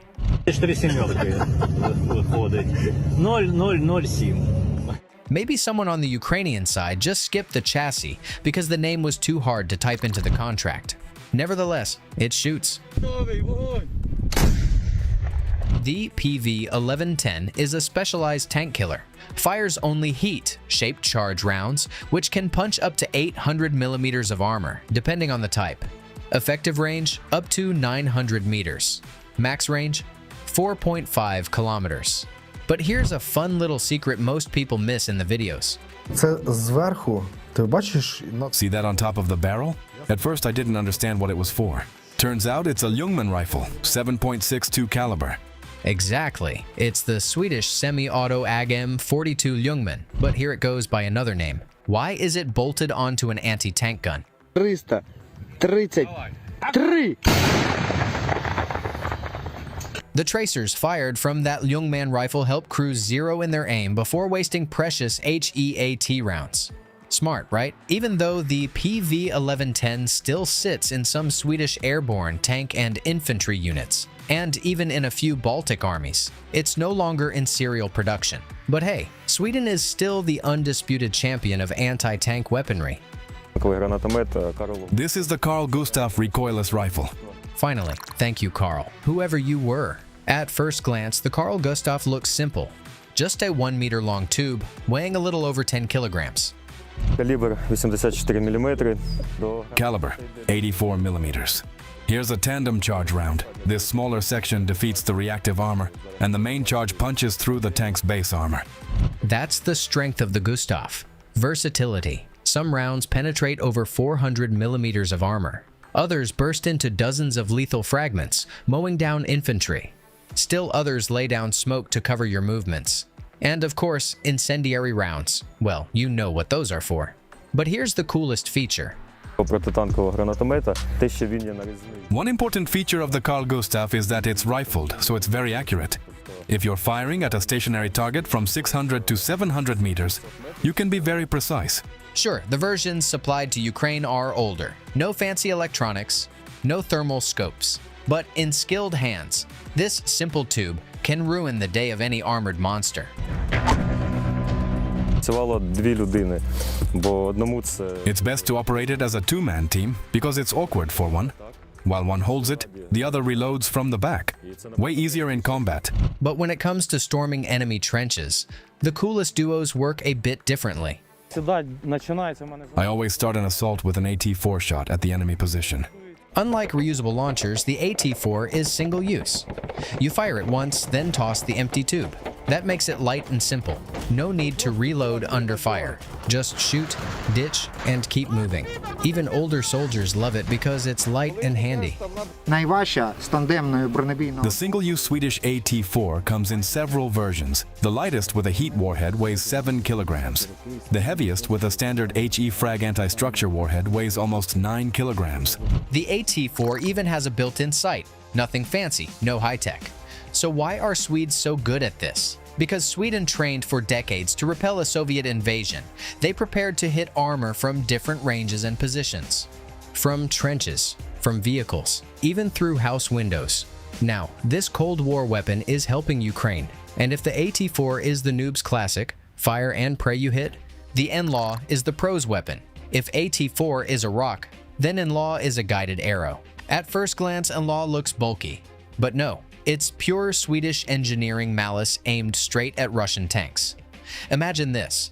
You're standing by the road. At 200 meters, an enemy APC is crawling toward you. You just pop the tube, line it up, click.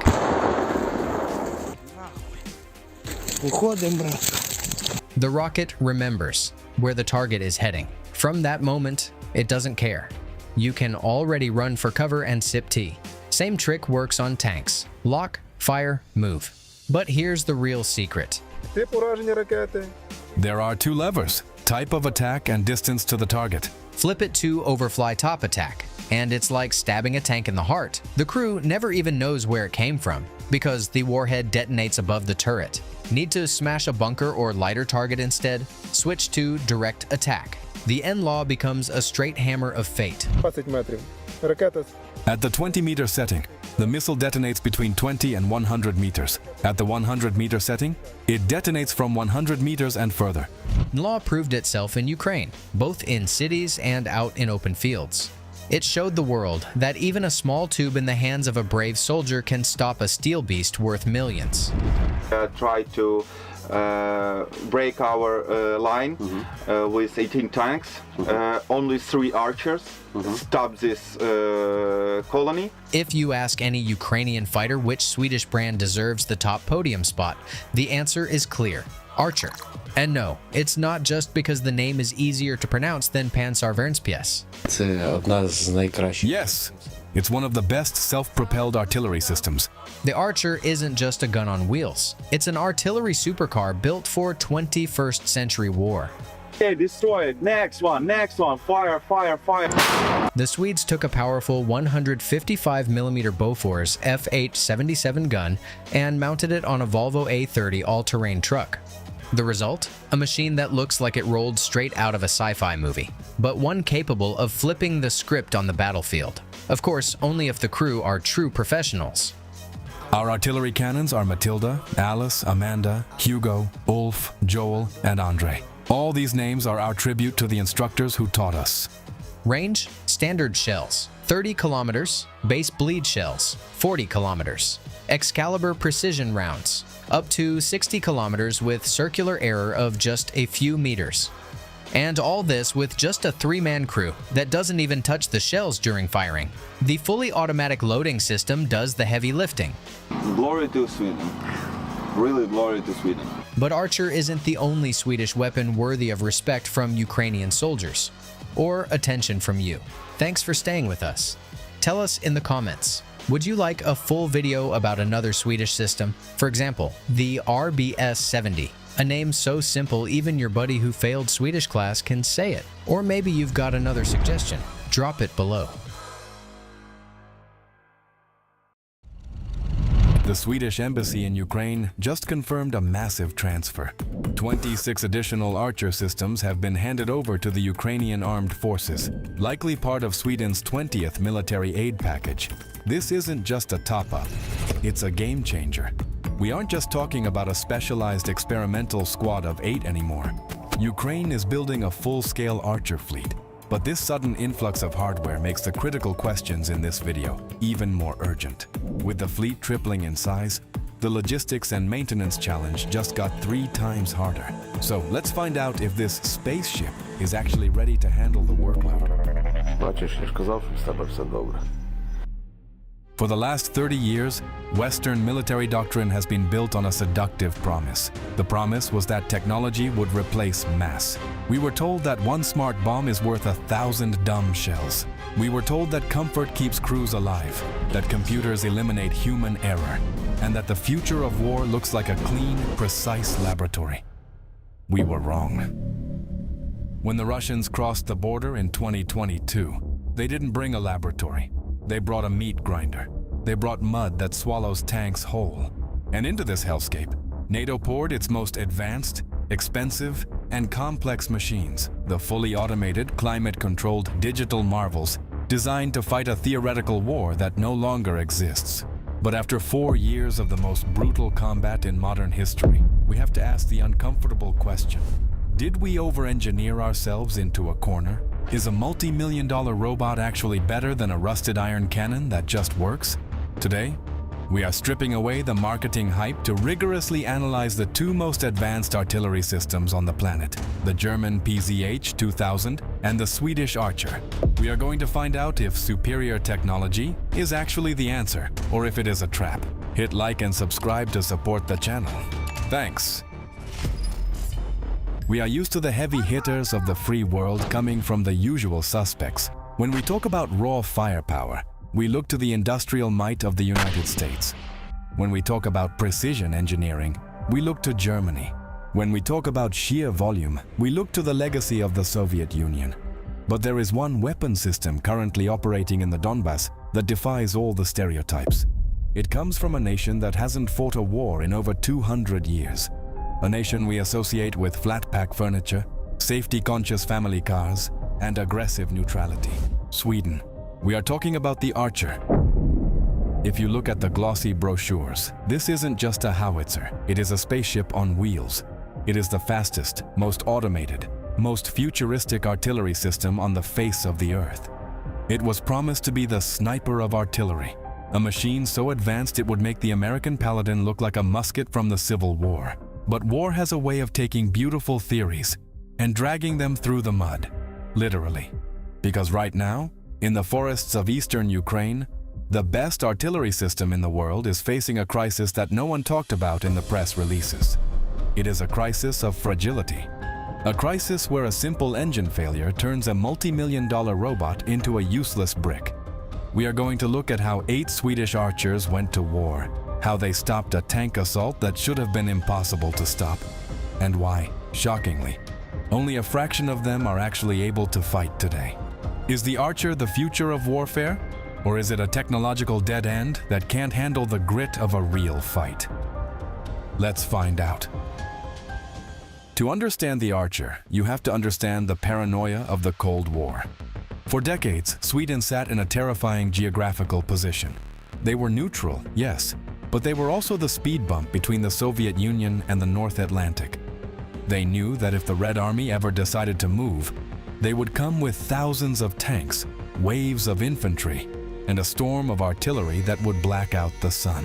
Sweden has a small population. They could not trade lives for lives. They couldn't build a trench line and hold it with massed infantry. Their doctrine was built on one word: movement. They needed to hit the enemy, bleed them, and vanish before the Soviet counter-battery radar could even lock onto their position. They needed a weapon that didn't require a battalion of men to operate. The project began in 1995. It moved at what we might call a Swedish pace: methodical, slow, obsessive. It took nearly 20 years of tinkering to get it right. By 2023, Sweden had 48 of these machines. Half were in service. The other half were sitting in cold storage, gathering dust, waiting for a political deal to send them to Norway that never happened. But history has a sense of irony. Instead of guarding the fjords of Scandinavia, 8 of these sleeping giants were woken up and sent to the most intense artillery duel on the planet: Ukraine. When the Archer finally arrived in Ukraine's 45th and 43rd Artillery Brigades, the crews didn't know what to make of it. They were used to the Soviet Tu-S7 Pion, a 203mm monster that looks like a locomotive and hits like a sledgehammer. The Pion is brute force. It is loud, dirty, and manual. The Archer? The Archer is an alien. Let's look at why the world fell in love with this machine. First, the speed. In modern artillery warfare, time is life. When you fire a 155mm shell, modern counter-battery radar detects the projectile in flight, calculates the trajectory, and pinpoints your location before your shell even hits the ground. You have, at best, 2 minutes before return fire rains down on your head. The Archer laughs at 2 minutes. Imagine a 30-ton armored truck tearing down a highway at 70 kilometers per hour. It slams on the brakes. In 30 seconds, the stabilizers deploy, the gun elevates, and it is ready to fire. Bang, bang, bang. It fires 3 rounds in roughly 12 seconds. And here is the magic trick. Before those 3 rounds even impact the target, the Archer is already folding up its gun. Within 30 seconds of the last shot, it is back on the road, moving away. It is a phantom. By the time the Russian counter-battery fire hits the coordinates, the Archer is a mile away, and the crew is listening to Spotify in the air-conditioned cab. Second, the automation. In a standard American Paladin, the inside of the turret is a sweatbox. Men are heaving 40-kilogram shells, shoving propellant charges, shouting over the noise. It is physical, exhausting labor. In the Archer, the crew of 3, driver, commander, and operator, sit in the armored cabin. They never touch the ammo. They never smell the propellant. It is more like playing a video game than fighting a war. The crew never has to leave the armored cabin. The shells are pre-loaded into a magazine, just like bullets in a rifle. This allows for the Archer's party piece, multiple round simultaneous impact. The computer is so smart that it can fire 4 shells at 4 different trajectories. The first one is fired high, into the stratosphere. The second, a bit lower. The third, lower still. The fourth, almost flat. The computer calculates the flight time so that all 4 shells land on the Russian bunker at the exact same millisecond. For the Russian soldiers on the receiving end, there is no warning. No initial explosion to make them take cover. Just instant, total annihilation. This capability makes the Archer a surgical tool. It isn't a sledgehammer like the Pion. It is a sniper rifle with a 50-kilometer range. The Ukrainian crews call it the Crocodile because of its long, green, snout-like barrel resting over the cab. And they absolutely love the comfort. The 43rd Artillery Brigade took these machines and integrated them into a new kind of warfare. They don't operate in batteries of 6 guns lined up in a field. That is suicide in the age of drones. They operate as lone wolves. They drive with an escort car carrying electronic warfare jammers and a guy with a shotgun to hunt drones. They sneak into position, they strike, they vanish. We have footage of the crews. They have named their guns after their Swedish instructors, Matilda, Alice, Hugo, Ulf. It's a touching tribute. In a way, they are fighting alongside us, one soldier said. Matilda destroys the occupiers, and the combat record is terrifyingly impressive. There is a story from the Battle of Kursk. The Russians tried to break the line with a massive armored fist. 18 tanks, a nightmare scenario for light infantry. 3 Archers were in the sector, just 3. They synchronized their fire. They used the MRSI capability. They turned the lead tanks into burning wrecks, blocking the road. Then they dismantled the rest. Jurist, a former judge who used to fight corruption in courtrooms and now fights tanks in mud, described the feeling with a level of adrenaline that you can't fake. You say in the radio, Matilda, fire. Amanda, fire. Hugo, fire. It's better than sex, really. It's longer, and much better. He pauses, realizes what he said, and adds, "Don't show my wife. Cut it." This is the peak of the Archer's reputation. Fast, lethal, a tank killer. A machine that makes its crew feel invincible. But every hero has a tragic flaw. And the Archer's flaw is hidden deep inside its engineering. Here's our Archer, totally frozen up. We're in the middle of this damn field waiting for an enemy Lancet. Here are the anti-aircraft guys. One of my buddies is scanning for the Lancet in the air. After months of high-intensity combat, a disturbing statistic emerged from the Ukrainian General Staff: 34%. That was the readiness rate of the Archer fleet at one point. Out of 8 units delivered, only 2 or 3 were actually combat capable at any given time. The rest were in the repair shop. Why? It wasn't the gun. The cannon itself is a masterpiece of metallurgy. It wasn't the computer software. It was the truck. The Archer is built on a Volvo A30D articulated hauler chassis. Essentially, it is a modified mining dump truck. On paper, this is brilliant. It means you have excellent off-road capability, and you can buy spare tires at a civilian heavy machinery dealer. But a mining truck is designed to haul dirt, dump it, and go back for more.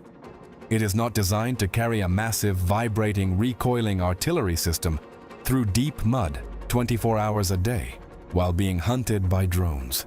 The problem is the integration. In a traditional tracked howitzer like the Paladin or the German PZH-2000, the engine drives the tracks, and a separate auxiliary power unit, APU, or hydraulic system runs the turret. There is redundancy. In the Archer, the chassis engine is the heart of everything. The Volvo engine powers the hydraulics that lift the gun. It powers the generator that runs the targeting computer. It powers the autoloader. Here is the simple, brutal logic of the Archer's failure. If the engine dies, the weapon dies. If the chassis breaks an axle in the mud, and the Ukrainian mud is notorious for snapping axles, the Archer is not just immobile. It is a paperweight. You cannot hand crank the autoloader. You cannot manually traverse the turret efficiently, and the chassis is breaking. The complexity of the system is its undoing. The sensors that allow for that 30-second deployment are delicate. They don't like constant vibration. They don't like dust. They don't like the damp, freezing Ukrainian winter. It's a tricky system. Compare this to the Bodana, the Ukrainian-made truck-mounted howitzer. The Bodana is a sledgehammer. It's a gun bolted to a Tatra truck. It's manual, it's crude, it doesn't have an autoloader. But if the truck breaks down, you can still fire the gun. If the electronics fail, you can use optical sights and hand cranks. The Archer offers no such forgiveness. It is an all-or-nothing machine. When it works, it is the god of war. When a sensor fails or the Volvo engine coughs, it is a 30-ton target waiting to be destroyed. This fragility creates a massive burden on the human element. Training to operate an Archer is not like learning to drive a car. It's like learning to fly a jet. The Ukrainian crew spent 2 months in Sweden with 0 days off. Wake up at 6 a.m. training all day, one soldier recalled. What they taught us in a month and a half normally takes 6 to 10 months. This means the crews are elite. They are highly skilled professionals, but there are very few of them. If one crew member gets sick or wounded or transferred, the efficiency of the unit drops. You cannot just grab a guy from a mortar team and throw him into the Archer's commander's seat. He wouldn't know which button starts the firing sequence and which one reboots the ballistic computer. And then there is the maintenance. There are only 8 Archers in Ukraine, with more promised but slow to arrive. This is a zoo of logistics. You need specific Volvo parts. You need Swedish electronics technicians. You need specialized lubricants. When you have 200 systems, like the M109 Paladin, you can cannibalize one to fix another. When you have 8, every loss is a catastrophe. This scarcity forces the commanders to be conservative. They can't risk the Archers on high-risk missions as often as they would like. They are firing less, not just because of ammo shortages, which are critical across the entire front, but because they have to preserve the barrel life and the chassis mechanics. There's plenty of work for Archer, the commander says. But in terms of firing, we're running low. We're prioritizing only the most important targets now. They are hunting high-value assets, counter battery, enemy command posts. They are not wasting Swedish precision steel on a lone infantryman in a trench. So, as we stand here today, 4 years into a war that has consumed the stockpiles of the entire Western world, where does the Archer stand? It is a paradox. In terms of pure performance, ballistics, speed, accuracy, it is likely the best wheeled howitzer in existence. The capability to fire 4 rounds and have them land simultaneously is a game changer. The safety of the crew in that armored cabin is second to none. The stories from the Battle of Kursk prove that in the hands of a skilled crew, 3 archers can do the work of a whole battalion. But the 34% readiness rate is a warning siren. It teaches us that in a long, grinding, dirty war, reliability is a weapon. A gun that shoots 90% as well, but works 99% of the time is often better than a gun that shoots 100% perfectly, but spends half its life in the garage. The Archer is a Formula One car rallying on a dirt track. It is magnificent, but it is fragile. The reliance on the chassis engine for all combat functions is a design choice that makes sense for peacetime Sweden, defending good roads near maintenance hubs. In the mud of Donbas, miles from support, it is a liability. The Ukrainians love them. They treat them like royalty. They name them like family members. But they also hold their breath every time they turn the key, hoping the Volvo engine roars to life one more time.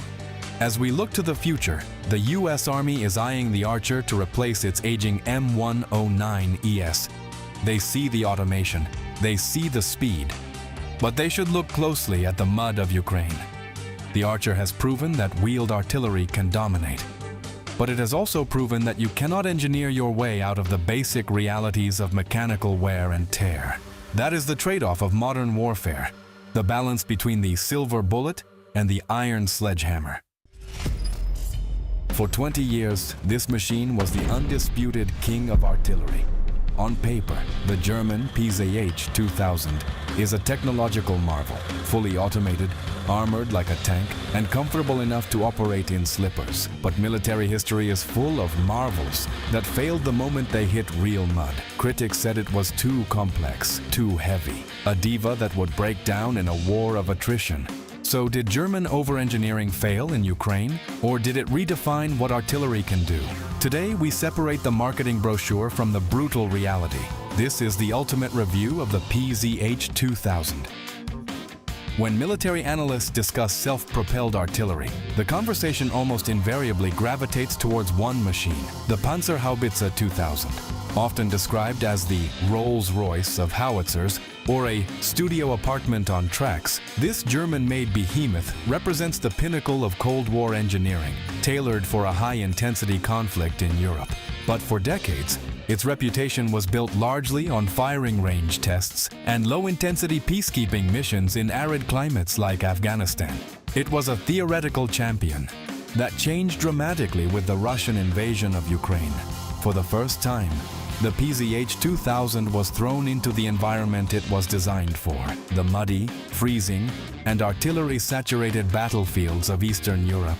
It faced a peer adversary capable of massive counter-battery fire, electronic warfare, and drone swarms. This review seeks to answer a fundamental question. Does the complexity of German engineering hold up when the war demands not just precision, but brutal endurance? By analyzing operational data, maintenance logs, and tactical shifts observed over years of combat in Ukraine, we can finally separate the marketing brochure from the battlefield reality. We will dissect its firepower, mobility, protection, and the logistical nightmares that come with operating the most advanced artillery system in the world. And before we dive deep into the topic, please support the channel by subscribing. It allows us to grow. Thank you. To understand the PZH 2000, one must first understand its scale. Weighing in at nearly 57 tons, with add-on armor, it is heavier than many main battle tanks, including early T-70s. This mass is not accidental. It is the result of a specific design philosophy that prioritizes crew survivability and sustained operations above all else. Inside, the vehicle contrasts sharply with its Soviet counterparts like the two S-7 Pion or the two S-19 Emsta S. While Soviet Doctrine viewed the crew as replaceable components of the machine, German engineers designed the PZH 2000 with long-duration missions in mind. The interior is pressurized, climate-controlled, and spacious enough to allow the crew to stand upright. This is not merely a luxury in a chemical, biological, or nuclear NBC environment, or simply during the freezing Ukrainian winter. This environment reduces fatigue. A less fatigued crew makes fewer calculation errors, fires faster, and stays combat effective longer. The layout accommodates a standard crew of 5: commander, driver, gunner, and 2 loaders. However, the high degree of automation means the system can theoretically be operated by just 3 people, or even 2 in extreme emergency scenarios. This redundancy is a critical feature in a war of attrition, where personnel shortages are a constant reality.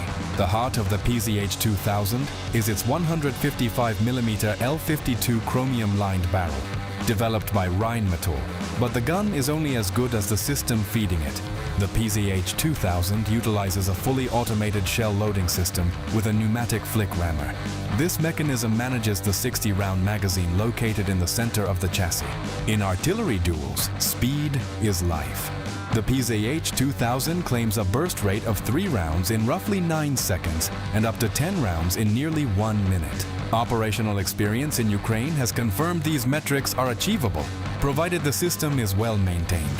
This rapid fire capability allows for the execution of the multiple round simultaneous impact tactic. MRSI is the artillery equivalent of a time-on-target strike performed by a single gun. By altering the elevation of the barrel and the propellant charge for each shot, the PZH-2000 can launch up to 5 shells on different trajectories that all arrive at the target at the exact same instant. For Russian infantry or light armor in the open, this is devastating. There is no warning whistle of the first shell to prompt them to take cover. The entire barrage lands simultaneously. Unlike the shells, the propellant charges, modular charges, are loaded manually by the 2 loaders. This hybrid approach allows the crew to quickly adjust the range by adding or removing charge modules. However, it also introduces a human variable into the rate of fire, particularly during prolonged engagements where physical exhaustion sets in. The transition from Soviet-era systems to the PZH-2000 was a culture shock for Ukrainian crews, moving from manual optical sights and analog calculation circles to the PZH-2000's MICMOS digital fire control computer was compared to upgrading from a vintage sedan to a starship. The onboard ballistics computer handles every variable: wind speed, air temperature, propellant temperature, barrel wear, and even the Earth's rotation. This automation allows for a lay and fire capability that is unmatched.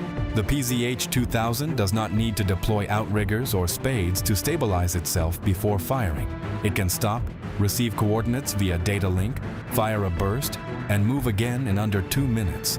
This capability is the cornerstone of shoot and scoot tactics in a battlefield environment teeming with counter-battery radars like the Russian Zoopark one, and loitering munitions. Staying static is a death sentence. The PZH-2000's ability to be miles away from its firing position before its shells even hit the target has been the primary factor in its relatively low loss rates, compared to towed artillery like the M777. However, this high-tech approach has a downside. The system is intolerant of abuse. Delicate sensors and miles of wiring are susceptible to the damp, muddy conditions of the Donbass. Error codes became a common headache for crews used to fixing equipment with a sledgehammer and a wrench. The learning curve for maintenance personnel was steep, requiring specialized laptops and diagnostic software rather than brute force mechanics. One of the most surprising revelations from the Ukrainian front has been the PZH-2000's resilience against modern threats, particularly drones. While many Western and Soviet vehicles are now routinely fitted with slat armor, cope cages, and anti-drone screens, the PZH-2000 often operates without them. Why? The answer lies in its structural engineering. The turret is covered with hedgehog armor, rubber thorns designed to scatter the jet of shaped charge warheads from cluster munitions. The propellant charges, which is the most volatile part of the ammo load, are stored in the rear of the turret, separated from the crew by a high-strength blast door. In the event of a penetration, blowout panels on the roof vent the explosion upwards, saving the crew and often the vehicle itself. This design philosophy stands in stark contrast to Russian autoloader systems, like the T-72 or Tu-S-19, where the crew sits directly on top of the ammunition. There are documented cases in Ukraine where PZH-2000s took direct hits from Lancets. And not only did the crew survive, but the vehicle remained mobile enough to retreat for repairs. The effectiveness of the PZH-2000 is multiplied by the advanced ammunition it fires. High explosive rounds offer a respectable range of 30 kilometers. Ukraine has utilized the full spectrum of NATO 155mm advancements. Perhaps the most lethal round in the arsenal is the German DM-702, known as SM-ART 155. This is a sensor-fused munition. Once fired over a target area, the shell releases 2 sub-munitions on parachutes. These sub-munitions spin, scanning the ground with infrared and radar sensors. Upon detecting a tank or armored vehicle, they fire an explosively formed penetrator, EFP, through the thin top armor of the target. Operational reports indicate that a single PZH-2000 firing SMART 155s can halt an entire armored column in minutes without ever having a direct line of sight. This capability forces Russian armor to disperse and hide, breaking the momentum of assaults. For high-value targets like command posts or electronic warfare stations, the GPS-guided M982 Excalibur offers surgical precision up to 40 to 50 kilometers. While Russian electronic warfare, jamming, has reduced the efficiency of GPS-guided rounds over time, they remain a potent tool. The Italian-German Volcano rounds extend this range even further, potentially up to 70 to 80 kilometers, allowing the PZH-2000 to strike deep into the Russian rear, rivaling the reach of HYMARS rockets, but at a fraction of the cost per shot. It is not all praise, however. The war in Ukraine has exposed the PZH-2000's Achilles heel, its maintenance intensity. The system was designed for the Cold War doctrine of fight furiously for a few days, then rest. It was not designed for the artillery barrages like in the Battle of Bakhmut or Avdiivka, where a single gun might fire 300 to 500 rounds in 24 hours. This intensity leads to rapid barrel wear and overheating of the autoloader mechanism. The error message culture of the German computer system meant that initially, the gun would refuse to fire if sensors detected parameters slightly outside of optimal norms. Ukrainian crews, out of necessity, learned to bypass some of these safety locks or reboot the system mid-battle. Furthermore, the PZH-2000 is a logistical heavyweight. It requires high-quality fuel, specific lubricants, and cleaner propellant charges than older systems. Repairing significant damage often requires shipping the massive 57-ton vehicle all the way to specialized workshops in Lithuania or Germany, removing it from the battlefield for weeks or months. This logistical tale is the primary argument critics use when comparing it to simpler systems like the French Caesar or the Czech Dana. The chassis of the PZH-2000 shares components with the Leopard 1 and Leopard 2 tanks, powered by a massive MTU-881K, a 500 diesel engine, producing nearly 1,000 horsepower. On paper, it is agile. In reality, its weight is a limiting factor. In the Ukrainian mud season, 57 tons is a liability. While tracked vehicles generally fare better than wheeled ones, like the Caesar or Bodana, the PZH-2000 can still bog down. Recovery requires heavy armored recovery vehicles like the Bergapanzer III.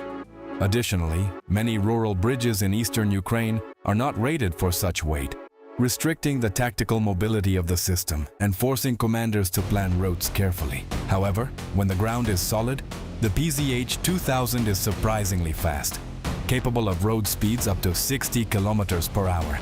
This speed is vital for the scoot part of its survival strategy. Before 2022, the combat record of the PZH-2000 was limited to ISAF operations in Afghanistan.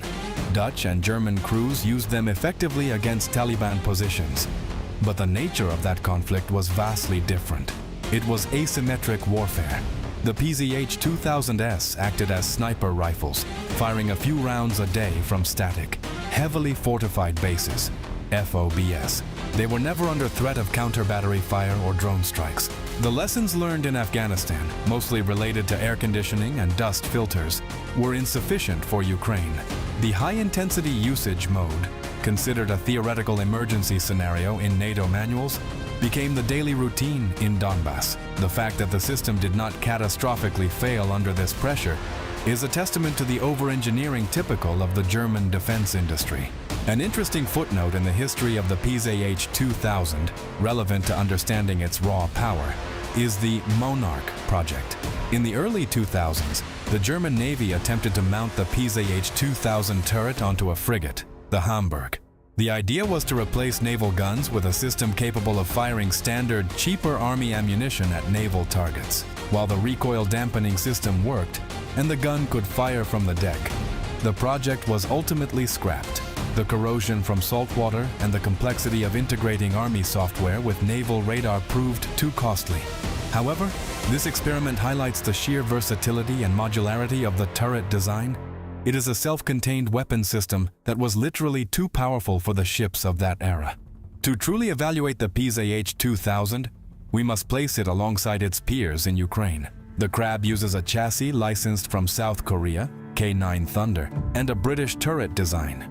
It is simpler, slightly more rugged, and easier to repair. The Crab is the workhorse, while the PZH is the precision instrument. The Caesar is a truck-mounted gun. It wins on strategic mobility and ease of maintenance, but offers zero protection for the crew and lacks the 360-degree turret traverse and tracked mobility required for mud. The Paladin is the veteran. It is reliable and numerous, but significantly outranged by the PZH-2000, L39 barrel versus L52 barrel, and fires much slower due to lack of full automation. The PZH-2000 has proven itself to be the undisputed heavyweight champion of self-propelled artillery in the Russo-Ukrainian War. It combines the firepower of a battery into a single vehicle, offers tank-level protection to its crew, and delivers precision that fundamentally changes the geometry of the battlefield. However, it is not a wonder weapon in the sense that it is invincible or maintenance-free. It is a high-maintenance diva that demands a professional logistical chain and highly trained crews. When treated correctly, kept clean and dry, as the manuals say, it dominates. When neglected or pushed beyond its limits without care, it becomes a 57-ton paperweight. Ultimately, the PZH-2000 has validated the Western doctrine of quality over quantity. One German howitzer, integrating with drones and firing smart munitions, has shown it can achieve tactical results that would require an entire battery of Soviet-era guns, all while keeping its crew alive to fight another day. In the brutal calculus of war, that survivability is its greatest asset. So, what have we learned from the German fortress and the Swedish spaceship? Both of these systems are marvels. They are undeniably superior to the Soviet-era metal they replaced. They save lives. They destroy targets with a precision that 20th century commanders could only dream of. But they also reveal a dangerous flaw in Western military thinking. We fell in love with the idea of the wonder weapon. We spent decades designing systems for a war where we would have total air superiority, perfect logistics, and short, sharp battles. We designed systems for comfort and efficiency, but we forgot about resilience. The PZH-2000 is a diva that needs a clean workshop to keep firing. The Archer is a glass cannon that needs an elite pit crew to keep moving. But war is not a workshop. War is mud and blood and chaos. In 1945, the T-34 tank defeated the German Tiger not because it was better, but because it was simpler, reliable, and there were thousands of them. Today, Ukraine is teaching us that while it is nice to have a touchscreen fire control system and a climate-controlled cabin, the most important feature of a weapon is simply availability. A perfect Archer that is sitting in a repair shop with a broken axle is infinitely less useful than an obsolete M109 Paladin or a crude Bodana that is out on the line firing shells right now. The future of war isn't just about high-tech sensors. It's about building machines that can be fixed with a hammer, fueled with dirty diesel, and operated by a soldier with 2 weeks of training. Because when the high-tech sensors fail, and they always fail, you are left with just the metal. Make sure you are subscribed so you don't miss our next deep dive.